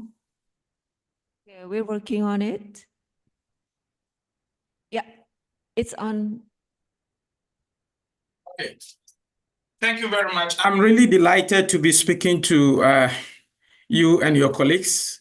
It's about 3 years ago since I had a similar opportunity to speak to you, so I'm really delighted. And just as Catherine and Nancy said, I think my presentation kind of nicely, fit within their presentation, because Catherine has talked about, how to conduct a robust research and the importance of research, which was earlier on, preceded by Nancy's presentation about palliative care education. So my presentation is about a work that we've done that is based on, of course, my PhD in palliative care, and more importantly, in also the sort of research that we've conducted. So I'm presenting on developing community-based palliative care initiative lessons that we've learned from Compass Ghana. So Compass Ghana is a charity or a non-governmental organization that is registered in UK and also Ghana. And that is the sort of, work that came from my PhD work. So my other role is that I'm also a lecturer in palliative care at Lancaster University. And that is, how I work with Catherine and Nancy as well. So you've already introduced me, so I wouldn't, waste time on this one. So I'm a nurse, as Catherine talked about. So it is really, really important to see how we can, link education or teaching research into our clinical practice as well. So just to kind of give you a little bit, about some current situation in Ghana. Currently, about 86% of the population do not have any access to palliative care and end-of-life care. And the average age of death is around 63. I don't know what the situation is in Indonesia, but in the UK, it's also around 75. So clearly, you can see that the average age of death is a bit lower in terms of comparing to the US. And it takes about an average of 5 days from when a patient is referred to palliative care to their time of death. So you realize that there's really, really, really a short period of time for what nurses or clinicians can do to improve their care. Ghana, we do have National Health Insurance Scheme. However, this need to be paid for by the citizen. In other words, you need to register and pay for the national health insurance to be part. And those who work in the formal sector, a percentage of their salary is, taken, so they can register automatically. But in Ghana, quite majority of people work in the informal sector, and that's how come more than half of the population do not have, health insurance. And as a result, about 30% of the population, they face, significant challenges in accessing the healthcare, and some of them do, walk by foot. I don't know the land size of, the Indonesia, but if you compare Ghana to, let's say, UK, it's almost the size of the UK. And that tells you that, the land size is really, really, huge. However, the institutional palliative care services are in the cities. So people within, the periphery of the country or who are in the rural areas will have a bit of challenge accessing healthcare. So this slide kind of talks about some, snapshot of some of the support system currently in place. As I've earlier on alluded to, there isn't any kind of robust healthcare system for people with palliative care needs. Although we have the health insurance, which I've talked about the fact that people need to register to be able to access that. Aside that, the health insurance does not cover, palliative care condition and people with, cancer. So that makes it really, really difficult for people with palliative and end-of-life needs to access these services. So on this slide, you could see a number of appeals that people have made. So on my top, left, Josephine, who is a nurse and had a palliative care need, has to take to social media to, solicit for support for, for her treatment. And we have Golda, who also needed about, 70,000 Ghana cedis, and that will translate to about 3,000 pounds to kind of support her treatment. And on the top right, Michael, who unfortunately died, he needed about 30,000 pounds to kind of, aid with his care about brain tumor. But even before people could contribute to that, Michael has sadly died. And the similar thing has happened to the top, the bottom corner, who is Okra, who also had a renal condition. And before people could, solicit for support, he has died. So one of the key things that motivated us to, start Compass Ghana is that for a country to, develop this system, certainly is not the way to go. How do we create a system that will be more proactive to respond to the needs of the people, such that once somebody needs palliative and end-of-life care, there will be a support system already in place to help the people. So that's how come we talked about Compass Ghana. These slides also talk about, accessibility. And these are, brilliant healthcare professionals, mostly community health nurses, reaching out to the various communities, the hinterland, some through motors, some walking, some, wading through water bodies that has been contaminated, as you can see, and, some even getting accident on the way, falling into the mud. So it tells you some of the challenges that some of these people go through at the, the community level to access healthcare. So I did my PhD in Nottingham, and that's where I met, Hannah. So my PhD focused on how these people go about the care in the home context, because in Ghana, we don't have hospices or long-term institutional palliative care services. So, and of course, as with a PhD, Nancy talked about it earlier on, you need to kind of focus on a topic. You cannot do everything. Sometimes that is the feeling once you apply to do a PhD, you have that kind of, there's that temptation to want to do everything to solve all the world's problem. But that is not the case. So I focused on men with advanced prostate cancer. And the justification is that Ghana is a patriarchal society. What it means is that, the man is the head of the family. So men usually occupy higher position in the society. And I think it's kind of a little bit similar across most African societies or other, societies elsewhere. So the assumption was that looking at a disease that affects men will kind of show how the disease also affect the household in as a whole. So I explored men living with advanced prostate cancer and their caregivers. And these were the key findings that came out from the PhD study. We realized that home-based palliative care was unsupported by healthcare staff. Of course, I've told you there are not, resources to support that. And that put a lot of burden on the family caregivers.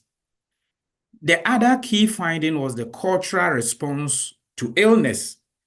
Prostate cancer affects men and affects men's masculinity. Ideally, men should be very stoic, men should be very strong, men should not show signs of, distress or signs of weakness.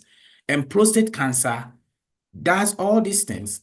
It leads people into a situation whereby financially they are unstable, more especially because health insurance do not cover that. And that kind of, exposes how men can become very weak in the society. And that was one of the key things that, the patient were very concerned about. And also the issue around stigma. And lastly, it was about providing care in resource-limited context. And I've just showed you a slide where, some of the healthcare professionals are finding it difficult in assessing some of the communities. So providing care within this setting may be completely different from providing care within cities or maybe within, a developed country. So even before my PhD ended, I set up a non-governmental organization in Ghana. And you can see me with some of a session of men, they invited me to give a talk about prostate cancer. So I set up what we call prostate cancer support heritage. So then it was just about men living with, prostate cancer, how to provide informational support, how to provide logistics support. And it was kind of a one-man, charity. So I used some of my stipends during my PhD to support people that I could. And that also tells you that it was really, really, very, very negligible, something just from, a peanut from the money that I had during my PhD. So from there, I started to pick the thought of other people. And one key forum that I used was presentation at conferences, to get people's idea. How best can we solve the problems that, we have identified through the research work? And one turning point of this presentation was a lecture that I delivered in Brussels in 2018, where a lot of people became interested in the findings of my PhD. So you could see in the slide that the participants and the judges thought it was really, really interesting presentation where I was given an award. And that, I think, was the turning point of Compass Ghana. So we decided to kind of look at how we could use the findings of this research to improve care within the communities. So I started with the call to improve healthcare provision with people who have cancer in Ghana. And of course, there was also a publication from my PhD work. And the title is something that is very, very, dear to my heart. One, the title is "My Wife is My Doctor at Home." And this came from a quote from one of the participants who obviously, the wife was doing everything for this participant within the home context. So upon reading some of this advocacy work and, the publication, and Nancy and Catherine has talked about the PhD education a bit, and they've also talked about the publication. And fortunately, it was published in Palliative Medicine, which has a very global audience. So this man that you see in the slide, John Davis, read the publication and contacted me. That is an amazing work that I'm doing, and he want to, join hands to kind of work on that. Coincidentally, John Davis has been a chief executive of a large hospice in the UK. So he has the experience of, hospice life, and of course, being a chief executive for a number of years, he also have that kind of administrative and, knowledge. And another coincidence was that John Davis was born in Ghana. And I used to tell him that he's much more Ghanaian than I am, because he was a Ghanaian before I became a Ghanaian. So what came out from our conversation was that we wanted to expand the charity, because the focus was initially on men with prostate cancer. But as you can agree with me, palliative care is not about only prostate cancer or breast cancer or cervical cancer or, dementia. It's about a group of conditions. So we decided to form what we call Compassionate Palliative Services, and that is COMPASS for short. And just like the word compass, we were thinking about how we could help these people by nurturing them, supporting them, providing an empathetic, environment for them to share their experience and to also let people know their worth. So this is the mission and the vision. I wouldn't bore you with, the details. So Compass Ghana is a registered charity in the UK. We registered in July 2022. And what we did with the charity that was registered in Ghana for the prostate cancer was that we also changed that one to Compass Ghana NGO.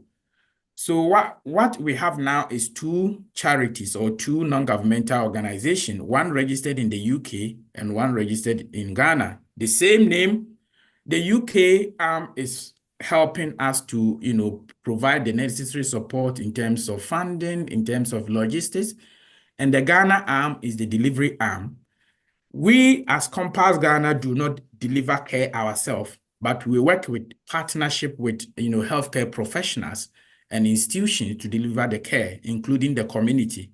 And how we did this one, or how we do that, I'll be talking about them in the slides following. So this is our team. We have a team of 3 executives. We have the chief executive, John Davis, who is the chief operating officer, and Katie, who is the lead clinician. She also used to be, a senior palliative care nurse. So on the top right corner, you see the photo of lovely, trustees for the UK, because I told you it's a 2-arm charity. So the UK has its own board of trustees who ensure that everything that we do is according to, our aims and visions. And the top down left is the board of directors of Ghana. So they ensure that we are delivering, or we are providing the sort of support that we've registered to provide. And just on the right bottom, you can see, a number of ambassadors, some reputable TV presenters, because palliative care is not very known, or it is not something that a lot of people know about. So we've taken the initiative to ensure a greater awareness so that people will become much more conscious and, about palliative care, and also to contribute to that. So we've done a number of engagements in Ghana, and this has helped us to understand the situation better. As I said earlier on, we've already done research work, which we continue to do, but there has been a number of engagement in-country visit by John and Katie to kind of, assess the situation as well, to see what the healthcare professionals, the patient, and the family caregivers will want in terms of, the model of care that will meet the needs and aspiration of those people. And of course, with the UK arm, we also meet, we plan the direction, the strategy, and also have an oversight responsibility. And don't be deceived by, the very posh building. It's a place that John's daughter works. So we are very fortunate that anytime we have our meeting, or most times, we do go and have the meeting there free of charge. Because as a charity, obviously, there's no way we can afford to pay for this, facility. So I know this might be very, very small. Later on, I'll share the slide. So that's the journey so far, how we've been able to, reach where we are. I'll be talking about that in a moment. But more importantly, in order to provide palliative care, I think that you need to understand what works for the particular, situation and for whom. Because palliative care is very, very context specific. There are a number of things in palliative care that will cut across societies and nations, like, providing pain relief, providing comfort.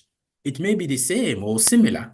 However, there are some nuances that we need to be aware of that will differ from society to society. Because in some societies, their beliefs and their health, the organization of their health system may impact the way in which palliative care is delivered or received. So there are problems of resource disparities. And as you can be aware, even within Indonesia, I believe the healthcare system may not be the same across the entire country. Some areas might be much more advanced than others. And there are also the cultural nuances, the way and manner the people live, how they want their health to be, their healthcare, and, their belief system can affect healthcare and palliative care. Healthcare infrastructure, as I've talked about, how is the infrastructure developed across the country can also. So we looked at all this within Ghana.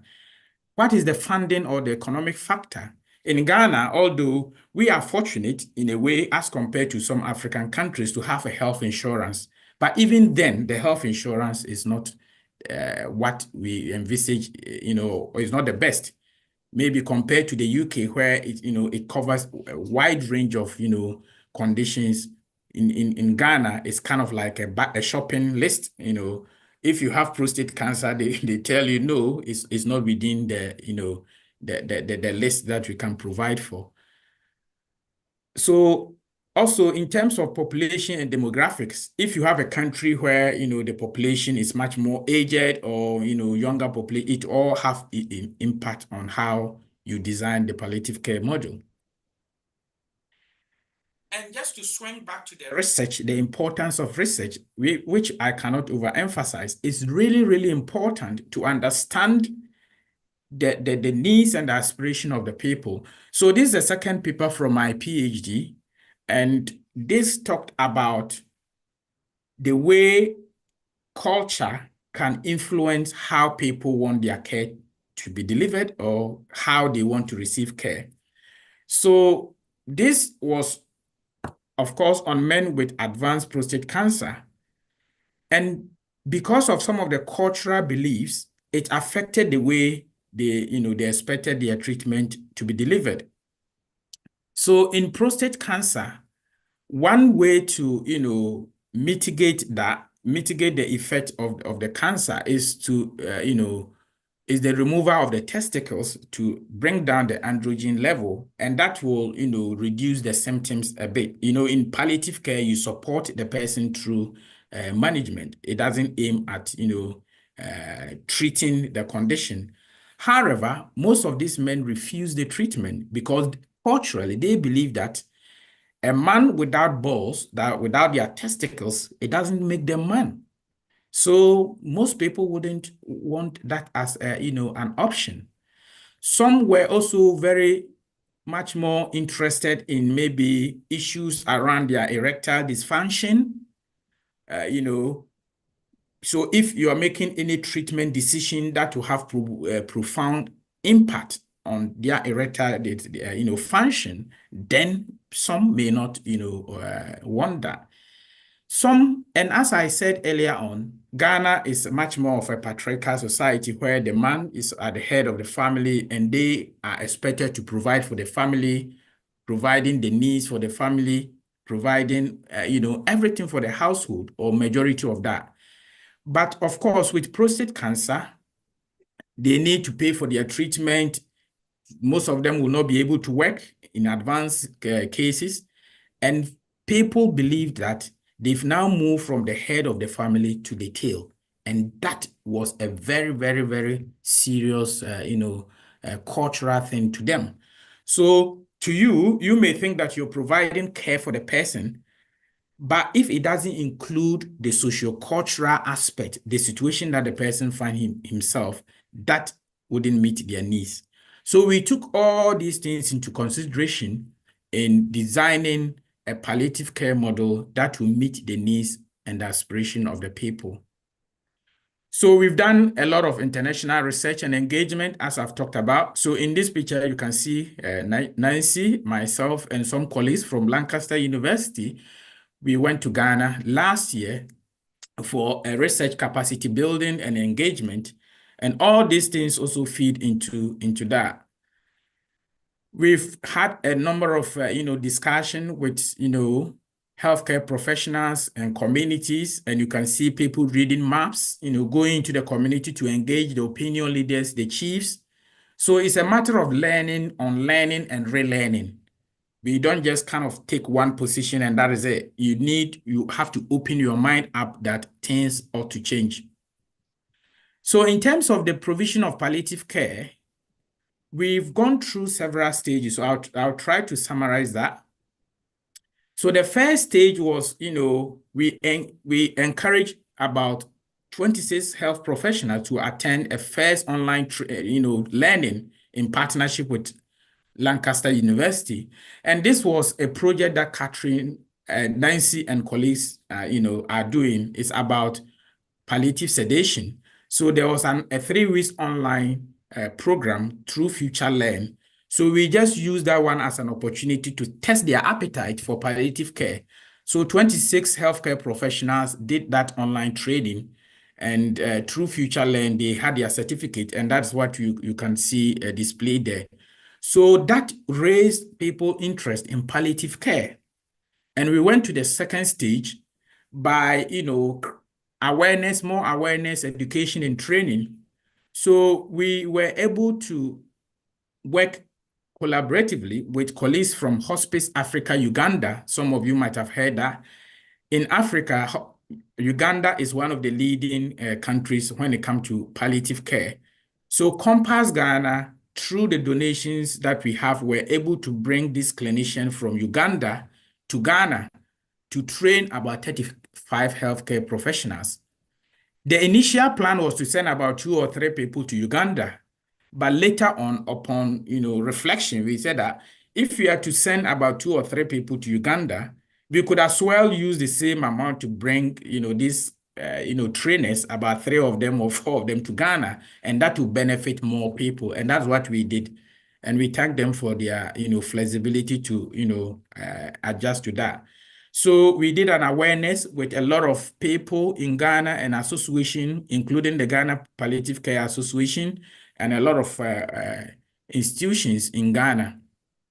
And as you can see, there's an involvement of, traditional authority, and that, makes the model much more acceptable. And you see recipient people receiving their certificate at the end of the training. And down there is Isaac, who is the board chair of the Ghana, Compass Ghana arm, who was there to speak to the media about the training that we do. So it's much more about awareness, creating people, making people be aware of palliative care and the need for palliative care so that it becomes much more accessible. After that, we selected 5 clinicians to do an advanced level, of the palliative care initiated course. So we had these 5 people going through that initiated course, and from there, Compass Ghana was able to sponsor 2 more people to Uganda for hands-on training.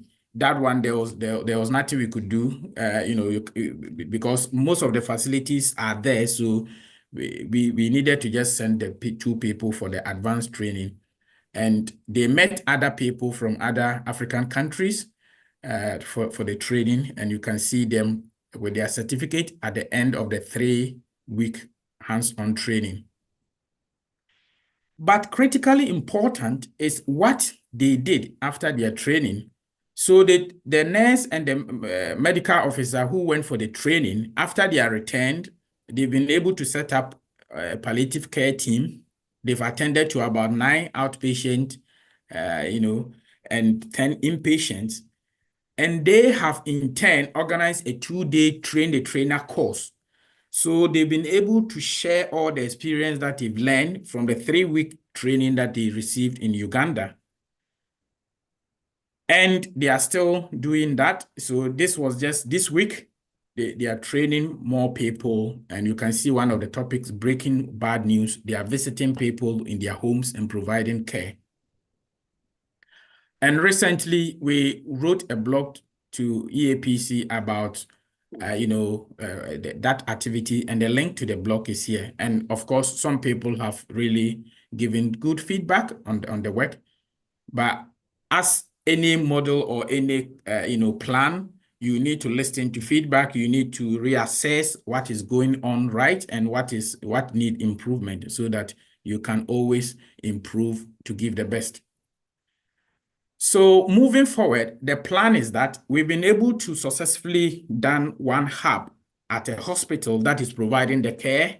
So the next plan is to do 3 more hubs in different regions of the country within the next 3 or 4 years. And with time, it is our hope that we will have similar hub across the country, so that they will provide palliative and end-of-life care. So just last month, there was a talk by the National Palliative Care Association, Ghana National Palliative Care Association, about policy, about strategy. We don't have strategy in Ghana. Ghana Palliative Care Association is leading that. And we are working collaborative with them to kind of ensure that we have a strategy.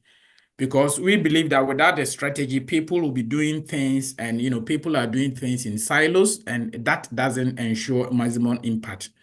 And just in line with the WHO's in the new model of palliative care, they need to be a robust research. They need to be, the use of expert, how palliative care, is being championed by way of policy. So if you don't have policy, then your rating about palliative care within the country become lower. Fortunately, we had a grant from Lancaster University to support the writing of that national, strategy. And recently, I've also been given a fellowship to do work with, the hospital that is doing palliative care in Ghana. So I'll be working with them, and the project is expected to end next year, March. And what we're using is what we call a theory of change. So we're trying to see how we can use the advocacy engagement with the communities, the training that we are doing, the infrastructure, and how that one will lead to the sort of outcomes and the impact that we want.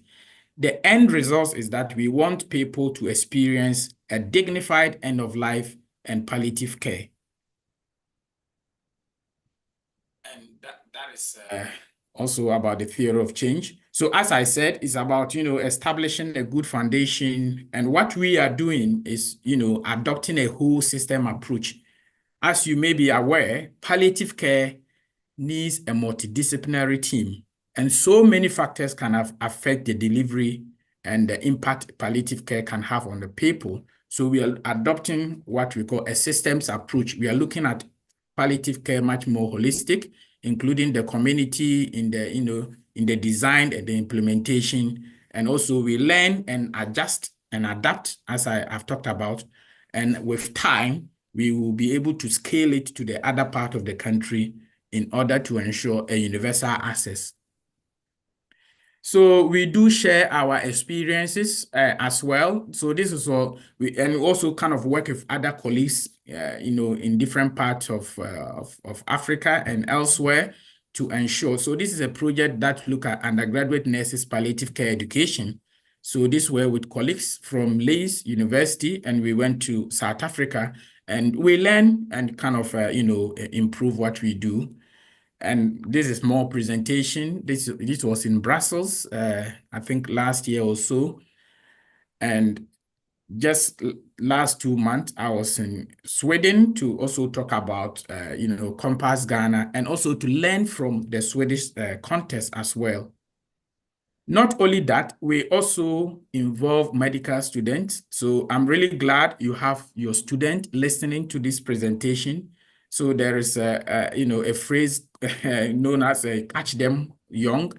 How do we, ensure that people have, interest in palliative care right from the start? So at Lancaster University, the medical students have set up a society, and they are, working with Compass Ghana, with other palliative care, hospices, so that they develop that interest right from the start. So they conduct their own, events, and we were able to support them. They did what they Deaf Cafe, talking about deaf. Deaf is still something that a lot of people wouldn't want to talk about, and these young doctors have, initiated that. And you can see them in the picture engaging with other students, talking about deaf and how people can be engaged in that. So in terms of partnership, we have a lot of collaboration with people within Ghana. As I said, palliative care need a multidisciplinary and a multi-institutional approach. One person cannot do it all. So we collaborate with all the major stakeholders, including faith-based organizations. So you can see Matthew 25. So that is a Catholic, priest who has established a hospice in one part of Ghana, and he's really doing very well. And we've brought him on board because a lot of people, think that in delivering palliative care, sometimes we do not talk about their faith, religion, and spirituality, which is really, really important in their end of life. So we also have partnership, of course, Lancaster University, where I work with, they've been very brilliant, so providing the opportunity for the online, course that kind of increase people appetite, and also the support that we were able to have engagement visit to Ghana. And we, of course, there are other organizations that we work with. And Tala, who is one of my PhD students in Kuwait, she's been very supportive. She has a passion for advocacy, and she advocates for Compass Ghana out of her own will in Kuwait as well. So I wouldn't bore you. I said as a charity, we are very transparent. These are the sort of funds that we've received, and how we support our activities in Ghana. So in case you want to kind of start something of that nature, you might think of doing a bit similar. It can be very capital intensive. So you need a regular source of funding to be able to provide that care. So we have our UK and Ghana bank accounts and, QR code for people who want to donate. And in Ghana, they have, you can send money through what they call mobile money transfer. We have all these things that people donate to support the work that we do. We also have benevolent people who support us through charity. So you can see, Harry there and Henry, who have done a lot of charity running, and they are the children of John. So of course we have, family members, supporting running marathon, raising fund to support a good cause. So I think it's been a lot of talking. So the sort of key message that I want to, leave with you is that Compass Ghana, we've tried to be much more inclusive and democratic, in the sense that we included the views of the people. Aside the research that we've done, we've engaged the community to have their say, and they have an input in the sort of the model that will provide the care. when you do it that way, then the buy-in become greater. We are empowering people by training them, by giving the logistics that they need to provide their care. So we don't go there and tell people, do it this way, do it that way. We just empower them to, provide the care. And as I said, palliative care is very context specific. There is no one size fit for all. And you need to be very, very mindful of that when providing care within a particular geographical area. What might be applicable in Ghanaian context or within the UK context may not necessarily be the same in the Indonesian context. And you also need to be culturally sensitive as well, because death and dying is a social event. And just to quote from Alan Kaliha, who said that you have to remember that death is a social event with a medical component and not a medical event with a social component. The larger part of dying happens outside the institution and the professional care. And that is the reason why you need to involve, the people, the family, the caregivers in palliative and end-of-life care, because death is a social event. And so the social component, we shouldn't overlook that. So looking forward, we're looking forward to lead and get the national palliative care strategy in place so that it will guide our operations. Then we also want to ensure the integration of palliative care into the health system so that palliative care become a primary, care within the healthcare system. Of course, continue to, educate and train people to provide palliative care, because you can only give what you have, So in order to provide palliative care, we need to empower and train more people. And perhaps to expand beyond Ghana. Initially, when we set up Compass Ghana, we were looking at Africa, but we realized that that was a very, very big ambition. So we started with Ghana, but with the ultimate aim that once we are able to get a headway, we can try to see and liaise with our partners or our brothers and sisters in Africa so that it can help the entire continent and beyond. Thank you very much for your attention. Thank And you. that is my contact details. Such a for Lancaster. fascinating program you have explained about Compass Ghana, community-based palliative care in Ghana. So maybe we take one or two questions because our time is almost up. So maybe one question from the class and one question from the Zoom audience. Dari sini ada yang mau tanya? Okay, please come forward.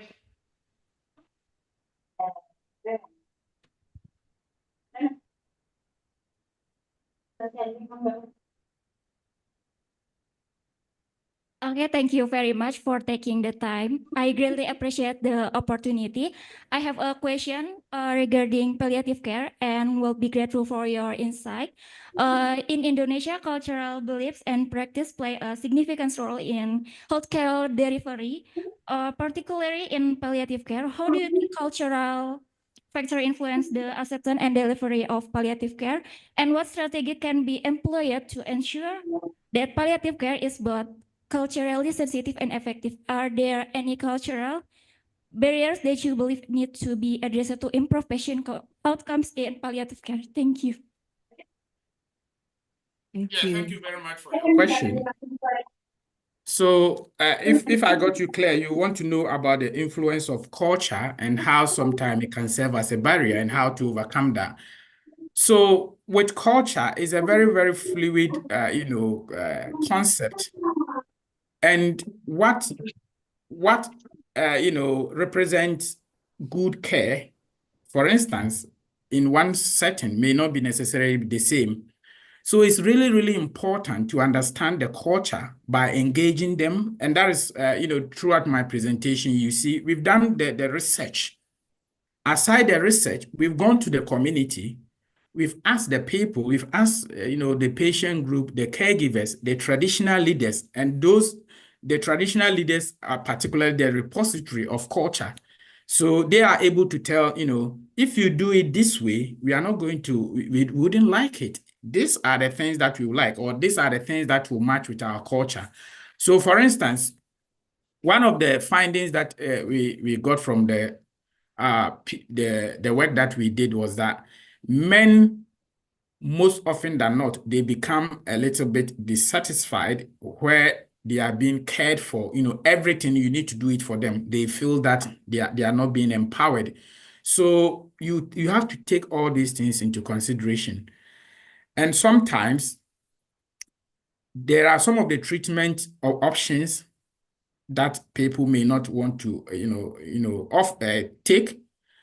A lot of people have died because they have refused for their breast, maybe people with breast cancer, for them to have mastectomy to take off the breast because they believe that they want to die with their entire body.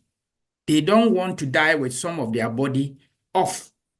So if you have some of these, cultural beliefs, you need to be really, really sensitive, or you need to really be open to talk about them for people to appreciate the relevance, the reason, the justification for doing that. Because with advanced breast cancer, if at some stage, if the breast is not taken off, it can spread to all parts of the body. And due to the proximity of the breast to the heart and the lungs, most often than not, the complication become worse and people die early. Most often than not, you explain and when people understand, they agree, or they are willing to kind of change their belief. Others, they wouldn't.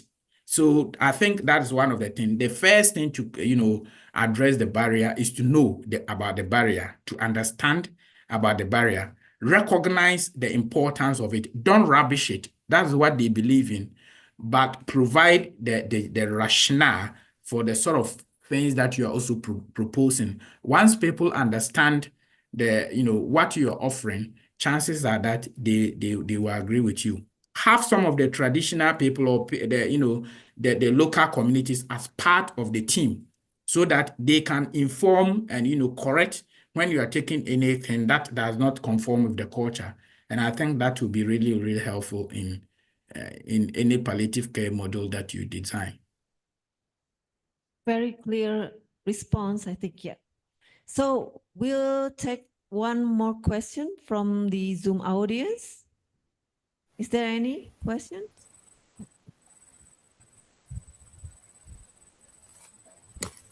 Okay, Thank you, Jacobo. It's really great initiative of your charity run, because I am also love to run. I wish I could part of your charity run marathon. My question is, do you also recruit the community of laymen in your program? Because what you introduce is all about the professional human resource. The second question, what is the burden of cases that need the palliative care in Ghana? That's all, Yakubu. Thank you. Thank you very much for your question. So your first question is about recruiting locals, but not only health professionals. So maybe time did not permit me to do that. So they are the locals. I talk about engaging the chiefs and the local people and community leads who are also part of the team.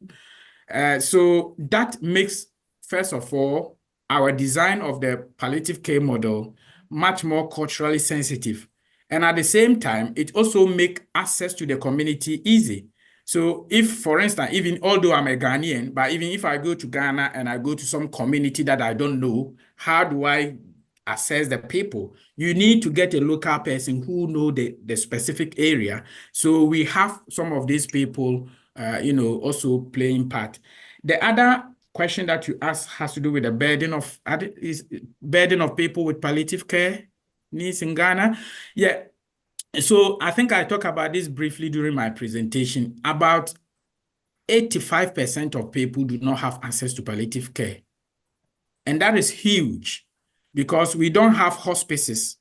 I don't know the situation in Indonesia. We don't have hospices. And aside that, and I believe even if we have hospices, because of some of the cultural beliefs, not all people will want to be cared for in the hospice.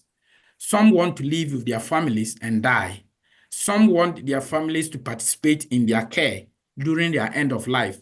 And in most like hospices or maybe hospitals, some of these things may not be applicable. That's why we've kind of designed a model of care that is much more community-based. And there is that kind of a link. If the person need care, people can go to the hospital for treatment. If they are stable, they can come to the home where the family, can provide the care. And aside that, it's also very cost effective because, as I said, the health insurance doesn't cover, palliative and end of life treatment. So once, you make the care closer to them in their home and environment, it becomes much more easily accessible to them.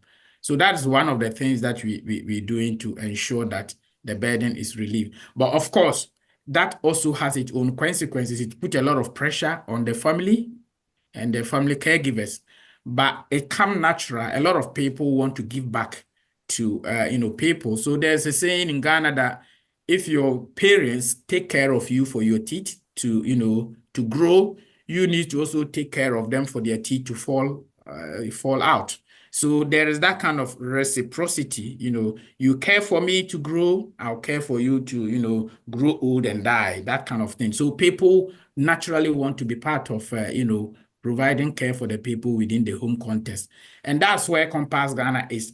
We will have to just support them to provide the care so that their burden will be much more lesser as compared to if such care didn't exist. Thank you, Yakubu. Pak Joni mewakili komunitas kita ya di Indonesia. Terima kasih banyak selalu aktif bertanya. Jadi buat teman-teman tadi memperjelas ya yang ditanyakan Pak Joni itu layman itu semacam sukarelawan. Yang kalau Pak Salifu jelaskan tadi ini lebih baik memang penduduk setempat lokal yang direkrut gitu ya menjadi sukarelawan supaya memang mengerti budaya setempat sehingga mendapatkan akses yang mudah ke masyarakatnya. Seperti itu ya mungkin saya bisa jelaskan in bahasa. Sorry to just clarify your explanation. Okay, I think our time is up. So thank you so much for being with us today. Dr. Salifu, it's been a pleasure. It's a pleasure. Yeah, pleasure is ours. So before leaving this session, we would like to provide you with a great appreciation from the faculty. So here's our appreciation for you. Thank you so much. Thank you very much. That's a lovely certificate. I appreciate that. So thank you. By the end of this session, I would like also to close and signing off. Thank you so much for attending this class. And see you again in next or another opportunity. Thank you so much. Assalamualaikum warahmatullahi wabarakatuh. Waalaikumsalam warahmatullahi wabarakatuh. Berikan tepuk tangan yang meriah sekali lagi untuk moderator kita pada hari ini, Ibu Atlastika Praptiwi. Baik teman-teman, berakhirnya acara pada hari ini menandakan bahwa kuliah umum pada hari ini sudah selesai. Tak terasa kita telah berada pada penghujung acara.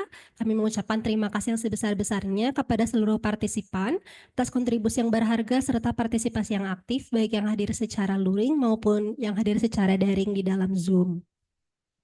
Hari ini kita telah mendengarkan bersama-sama bagaimana perawatan paliatif, tadi sudah dijelaskan, kemudian bagaimana cara apply untuk PhD juga. Nanti ya kalau misalnya teman-teman ada yang berminat, nanti bisa hubungi lebih lanjut lagi Profesor Catherine Walsh dan juga Profesor Nancy Preston.